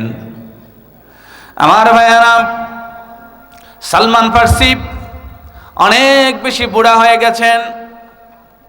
কুফা নগরীর প্রধান হবার পরে তার অধীনস্থ যে নেতারা আছেন, নেতারা এসে সালমান ফারসিকে একদিন কয়, ওগো সালমান ফারসি, আপনি যদি আমাদেরকে অনুমতি দেন, আমরা আপনার জন্য, আপনার থাকার জন্য একটা বড় বিল্ডিং, বড় ঘর আপনাকে বানায় দেই, যেই ঘরের ভিতরে আপনি বাদশাহ হিসেবে, রাজা হিসেবে আপনি থাকবেন, সেই ঘরে আপনার ব্যবস্থা করে দেই। সালমান ফারসি রাদিয়াল্লাহু তাআলা আনহু কুফা নগরের বাদশা, তিনি বললেন, ও আমার সাহাবীরা, নবীর সাহাবীরা, তোমরা যদি আমি সালমানকে একটা ঘর বানায় দিতে চাও, দিতে পারো, কোনো অসুবিধা নাই, তবে সেই ঘরের ইঞ্জিনিয়ার হব আমি। কি হব? সালমান ফারসি কয়, ইঞ্জিনিয়ার হব আমি। কেমন ইঞ্জিনিয়ার? যেই ঘর সালমানকে বানায় দিবা, সালমান ফারসিকে বানায় দিবা, সেই ঘরের স্ট্রাকচার, সেই ঘরের আর্কিটেক্ট, সেই ঘরের ইঞ্জিনিয়ার তো আমি হব। কারণ হচ্ছে সেই ঘর যখন বানাবা, আমি সালমান ফারসিকে মাপ দেবার পরে আমি যদি আমার হাতে 3.5 হাত হই, সেই ঘরের মাপ হবে 3 হাত বিশিষ্ট ঘর বানাবা, যাতে করে আরাম করে পাগুলোকে সোজা করে সেই ঘরে কোনোদিন শুইতে না পারে। আল্লাহু আকবার। ভাই, আমি আর আপনি যেই জীবন পরিচালনা করি, আরাম আয়েশ, ফোম, সোফা, জাজিম, এসি, অভাব নাই। কুফা নগরীর বাদশাহ হয়ে গেলেন, তাকে ঘর বানিয়ে দিতে চাইলেন, অথচ তিনি বললেন, আমাকে ঘর যদি বানাতে চাও, আমি যেন পাগুলো সোজা হয়ে শুইতে না পারি, 3.5 হাত যদি আমার বডিটা হয়, তাহলে সেই ঘর বানাবা, আরো কম 3 হাত বানাবা, আর ঘরটার পাশ কত হবে, মোটা কতটুকু হবে, সেই ঘরের মোটা হবে অতটুকু, যাতে করে আমি এক কাত থেকে আরেক কাত যেতে গেলে ভালোভাবে যেন কাত পরিবর্তন করতে না পারি। আল্লাহু আকবার বলবেন না? আমার আর আপনার তো চাওয়ার শেষ নাই। আমার 1 লাখ টাকা হলে আল্লাহ যদি আর 1 লাখ টাকা দিতা, কি কন? একটা বাড়ি হইলে আল্লাহ আমার তো 3টা ভূত, যদি 3টা ভূতের 3টা বাড়ি হইতো, কি বলেন? তিনটা হতের তিনটা বাড়ি হয়েছে লোক, আরে বাড়ি আনা হয়েছে গাড়িটা দাও না কিনতে আল্লাহ গাড়িটা কুতুর দাও না, গাড়িটা দিয়ে সারলে আর ঘরটাতে এসিটা কুতুর লাগা, এসিটা লাগাই সারলে তুই তো বাইতানা বাড়িটা করছে, বাজারও তো বাড়ি নাই, কুতুর বাজারও যদি কুতুর জায়গা থাকতো, বাজারও কিনে সারলে আর আল্লাহ বাজারও না আছে, কুমিল্লা তো নাই, কি দাও কথা কন না কেন? কুমিল্লা হয়েছে লোক, কুমিল্লা নইছে ঢাকা দি নাই, ঢাকা হয়েছে ঢাকা নইছে আমেরিকা দি নাই, কথা কন না কেন? প্রিয় ভাইরা, আমাদের এই লোভ একটার পর একটা আরো চাই, আরো দাও, হাত্তা সুরতুমুল মাকাবির, যতক্ষণ পর্যন্ত আদমের পেটের উপরে মাটির চাপা না পড়বে, 3.5 হাত মাটির ঘরে না ঢুকবে, ততক্ষণ পর্যন্ত আদমের চাওয়া শেষ হয় না। কথা বলেন ঠিক কিনা? 3 দিনে পরে নখ খসে যাবে তোর, 3 দিনে পরে নখ খসে যাবে ভাই, 6 দিন পরে চুল,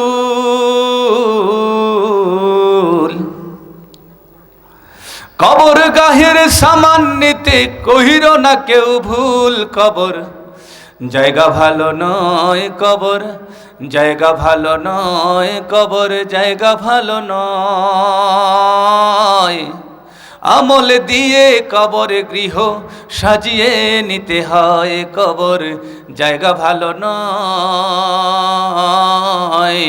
আমল দিয়ে কবর গৃহ সাজিয়ে নিতে হয়। কথা বলেন ঠিক কিনা?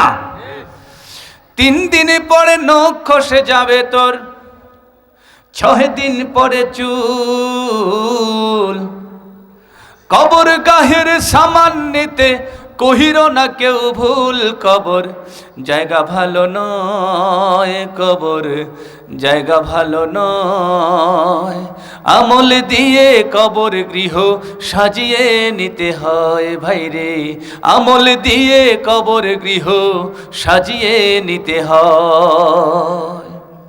প্রিয় ভাইরা, আমল যদি না থাকে, আমল যদি ভালো না হয়, সেই কবর আর আপনার আর আমার জন্য সেটা হয়ে যাবে একটা জাহান্নামের টুকরা। আর যদি আমল ভালো হয়, তাহলে আপনার আর আমার জন্য গোটা পৃথিবী দেখবে এটা 3.5 হাত মাটির ঘর কবর, আসলে এটা কবর নয়, এটা একটা জান্নাতের টুকরা। কথা বলেন ঠিক কিনা? এই পৃথিবীতে আপনি ছিলেন, আপনি আছেন, আপনার বাপ ছিল, আপনার দাদা ছিল, আপনার পরদাদা ছিল, আজ তারা কেউই নাই, কিন্তু সেই ঘর, সেই জায়গা, সেই রাস্তা আজও পড়ে আছে, কিয়ামত পর্যন্ত পড়ে থাকবে। কথা বলেন ঠিক কিনা? একবারও কি আমরা মৃত্যুর কথা স্মরণ করেছি? একবারও কি আমরা মৃত্যুর জন্য তৈরি হয়েছি? হায় হায়, আমরা মানুষ তো এতটাই অকৃতজ্ঞ, আল্লাহর গোলামিটুকু যে করব, আল্লাহকে যে আল্লাহকে রব বলে স্বীকৃতি দিব, রব বলে স্বীকৃতি দেওয়ার পরে যে দায়িত্বগুলো, সেই দায়িত্বগুলো পর্যন্ত আমরা করতে পারছি না। কথা বলেন ঠিক কিনা? আমার ভাইয়েরা, সালমান ফারসি রাদিয়াল্লাহু তাআলা আনহু বললেন, তোমরা যদি আমাকে ঘর বানায় দিতে চাও, তাহলে আমাকে ছোট্ট একটা ঘর বানায় দাও। কারণ হলো, তোমরা যদি আমাকে অনেক বড় একটা অট্টালিকা প্রাসাদ বানায় দিলা, যদি আমি মৃত্যুর পরে আল্লাহর দরবারে গিয়ে আল্লাহর জান্নাতে যদি ঘর না পাই, তাহলে দুনিয়ার ঘর দিয়ে কি লাভ আছে বলো? দুনিয়ার ঘর দিয়ে কি লাভ আছে বলো? আর যদি আজকে আমাকে ছোট্ট একটা কুড়ে ঘর, যেখানে ভালোভাবে শোয়া যায় না, গড়াগড়ি করা যায় না, একেবারে সামান্য ছোট্ট ঘর যদি আজকে থাকে, আর মৃত্যুর পরে যদি আল্লাহর জান্নাতের একটা ঘর পাওয়া যায়, তাহলে এই জান্নাতের ঘরটাই আমার কাছে সব থেকে বড় দামি। কথা বলেন ঠিক কিনা? আমরা কি জান্নাতে ঘর পাবো? জানি জানি জানি জানি পাবো কি জানি? আমি তো জানি না পাবো কি পাবো না, আল্লাহ তোমার দেয়া সেরা জান্নাত। আমি তো জানি না পাবো কি পাবো না, আল্লাহ তোমার দেয়া সেরা জান্নাত। আমি শুধু জানি নরকের অগ্নি সইতে পারবো না কোনো দিনের রাত। আমি তো জানি না পাবো কি পাবো না, আল্লাহ তোমার দেয়া সেরা জান্নাত। কথা বলেন ঠিক কিনা? সুতরাং প্রিয় ভাইরা, সালমান ফারসি রাদিয়াল্লাহু তাআলা আনহু আল্লাহর নবীজিকে যাচাই বাছাই করার জন্য 2টা প্রশ্ন ছুড়ে দিয়েছিলেন। আর আব্দুল্লাহ ইবনে সালাম রাদিয়াল্লাহু তাআলা আনহু একজন বেদুইনের 3টা প্রশ্ন আপনাদের মনে আসেনি? প্রশ্ন কয়টা? কোন 3টা বলতে পারবেন? 1 নাম্বার বলেন। জান্নাতের ভিতরে রব সর্বপ্রথম কি খেতে দিবেন? সর্বপ্রথম জান্নাতে আল্লাহ কি খাইতে দিবেন? 2 নম্বরে প্রশ্ন ছিল মায়ের রেহেমের ভিতরে 1 খত্রা নাপাক পানি দিয়ে কেন ছেলে হয় আর কেন মেয়ে হয়? আর 3 নাম্বার ছিল কিয়ামতটা কখন হবে? মনে আসেনি আপনাদের? ভুলে গেছেন না? আমার ভাইয়ারা, নবীজির সামনে এসে সাহাবী বলে, ওগো মুহাম্মদ, আমি আপনাকে 3টা প্রশ্ন করব। যদি আপনি 3টা প্রশ্নের জবাব দিতে পারেন তাহলে বুঝবো আপনি সত্য নবী, আর যদি 3টা প্রশ্নের জবাব দিতে না পারেন তাহলে আপনি নবী না। আল্লাহর নবীজি রাখলেন না, চেতলেন না, কিছুই বললেন না। নবীজি বললেন ঠিক আছে। আল্লাহর হাবিব সাল্লাল্লাহু আলাইহি ওয়াসাল্লাম বললেন, আউয়ালু তুআমি আহলিল জান্নাহ, জান্নাতের ভিতরে সর্বপ্রথম যেই খাবার দেয়া হবে সেই খাবার হবে আল্লাহ রাব্বুল আলামিন ফাজিয়াদাতু কাবাদি হুতিন। হুত শব্দের অর্থ হলো মাছ। কি? জিয়াদাতু কাবাদি হুতিন, মাছের কলিজার অতিরিক্ত অংশ। সুবহানাল্লাহ বলবেন না? আর জোরে কোন না সুবহানাল্লাহ। মাছওয়ালা নবী কাকে বলে বলেন? হযরতে ইউনুস আলাইহিস সালাতু ওয়াসসালামকে কি বলা হয়? মাছওয়ালা নবী। হযরতে ইউনুস নবীকে কেন নদীতে ফেলে দেওয়া হয়েছিল আপনারা জানেন? হ্যাঁ, হযরতে ইউনুস আলাইহিস সালাতু ওয়াসসালাম তার মহল্লায় দিনের দাওয়াত দিতে দিতে, আল্লাহর একত্ববাদের দাওয়াত দিতে দিতে তিনি ক্লান্ত হয়ে গিয়েছেন। মানুষগুলো দিন গ্রহণ করছে না, দিন গ্রহণ করতে নারাজ হয়ে আছে। এক পর্যায়ে ইউনুস নবী আল্লাহর কাছে তার জাতির জন্য আল্লাহর কাছে গজব প্রত্যাশা করলেন। আল্লাহ, এই জাতির এত দাওয়াত দেই, এত কই, এরা তোমার দিনের উপরে, তোমার একত্ববাদের উপরে বিশ্বাস করে না, আল্লাহ এদের গজব দাও। আল্লাহ রাব্বুল আলামিনের কাছে এই কথা বইলা এই মহল্লা থেকে বের হওয়ার সময় আল্লাহর কাছ থেকে অনুমতি নাই না নিয়ে তিনি সমুদ্রে গিয়ে নৌকায় উঠে নৌকা দিয়ে রওনা দিয়েছেন, চলে যাবেন, এই মহল্লা ছেড়ে চলে যাবেন। আল্লাহর কাছে দোয়া করছে, আল্লাহ দোয়া কবুল করছে, গজব তাইবই। তার অনুসারী যারা ছিল তাদেরকে নিয়ে রওনা করছে। যেই মাত্র মাঝখানে গিয়ে সারছে, এবার সমুদ্রে ঘূর্ণিঝড় শুরু হয়েছে, উত্তাল সাগর, সমুদ্রে একবার উত্তাল। মাঝির পূর্বের অভিজ্ঞতা আছে, যদি কোনো এলাকা থেকে কোনো গোলাম যদি পলায়ন করে নৌকায় উঠে, নৌকা সমুদ্রের মাঝখানে গেলে পড়ে পানি এবার সেখানে লাফালাফি শুরু করে, আর ওই গোলামকে যদি ফালাই দেয় তাইলে পানিও শান্ত হয়, নৌকার সবাই নিরাপদ হয়ে যায়। সঙ্গে সঙ্গে মাঝি ডাক দিয়া কই, কিরে, আমার নৌকায় কোন এক গোলাম পলায়ন করে চলে আসছো, কে সেই গোলাম? তাড়াতাড়ি করে সকলকে বাঁচাও, তুমি ঝাঁপ দাও নদীতে, তুমি আর এখানে থাকতে পারবা না, নাইলে আমরা সবাই মিল্লা চিহ্নিত করে তোমাকে নদীতে ফেলেই দিব। হযরত ইউনুস নবী সঙ্গে সঙ্গে তিনি যাওয়ার সময় চিন্তা করলেন, হায় হায়, আমি তো কি করলাম?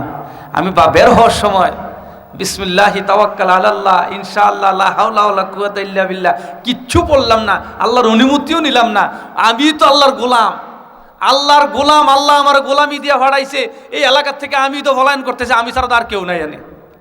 সঙ্গে সঙ্গে ইউনুস নবী এটা কই সেরা নদীতে দিছে জাপ দিতে দেরি, আল্লাহ মাছ পড়ে, যা তাড়াতাড়ি গিয়ে তারে খা। হপ করে মাছ গিয়ে সেরা দিছে, দেখি লালিস গিলতে দেরি। এখন মাছ তো ফ্যাটের ভিতরে যাওয়ান, ইঞ্জিল তো চালু হয়েছে, কি কন খানা গেছে ইঞ্জিলের ভিতরে, খানা গেলে কি ইঞ্জিল চালু হয় না?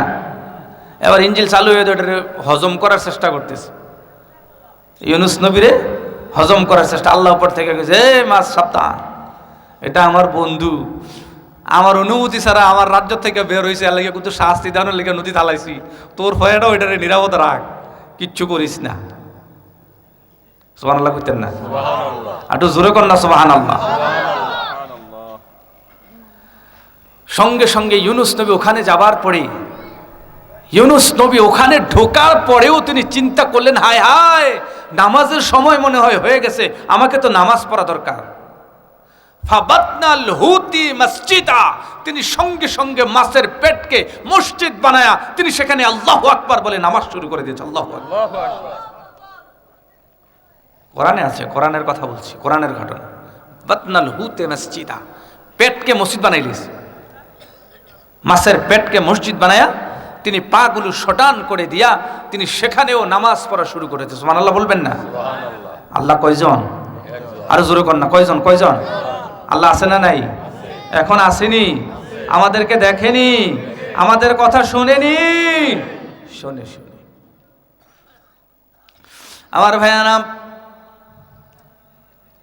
ইউনুস নবী ওখানে বিপদে পড়ে মাছের পেটের ভেতরে ঢুকে নামাজ পড়া শুরু করেছেন।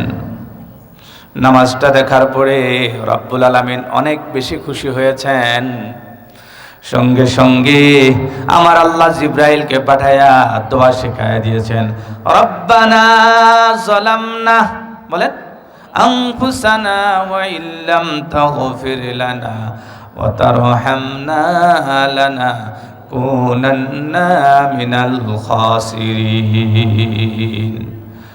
আমার ভাইয়ারা, এভাবে একটার পর একটা, দুইটা তিনটা হাদিসের ভিতরে পাওয়া যায়, একটা দোয়াই নয়, সর্বমোট তিনটা দোয়া শিখিয়েছেন। তিনটা দোয়াই হযরত ইউনুস পড়েছেন, আর প্রত্যেকটা দোয়ার বিনিময়ে আল্লাহ রাব্বুল আলামিন তাকে মুক্ত করে আবার ময়দানে ফিরিয়ে দিয়েছেন। আল্লাহু আকবার।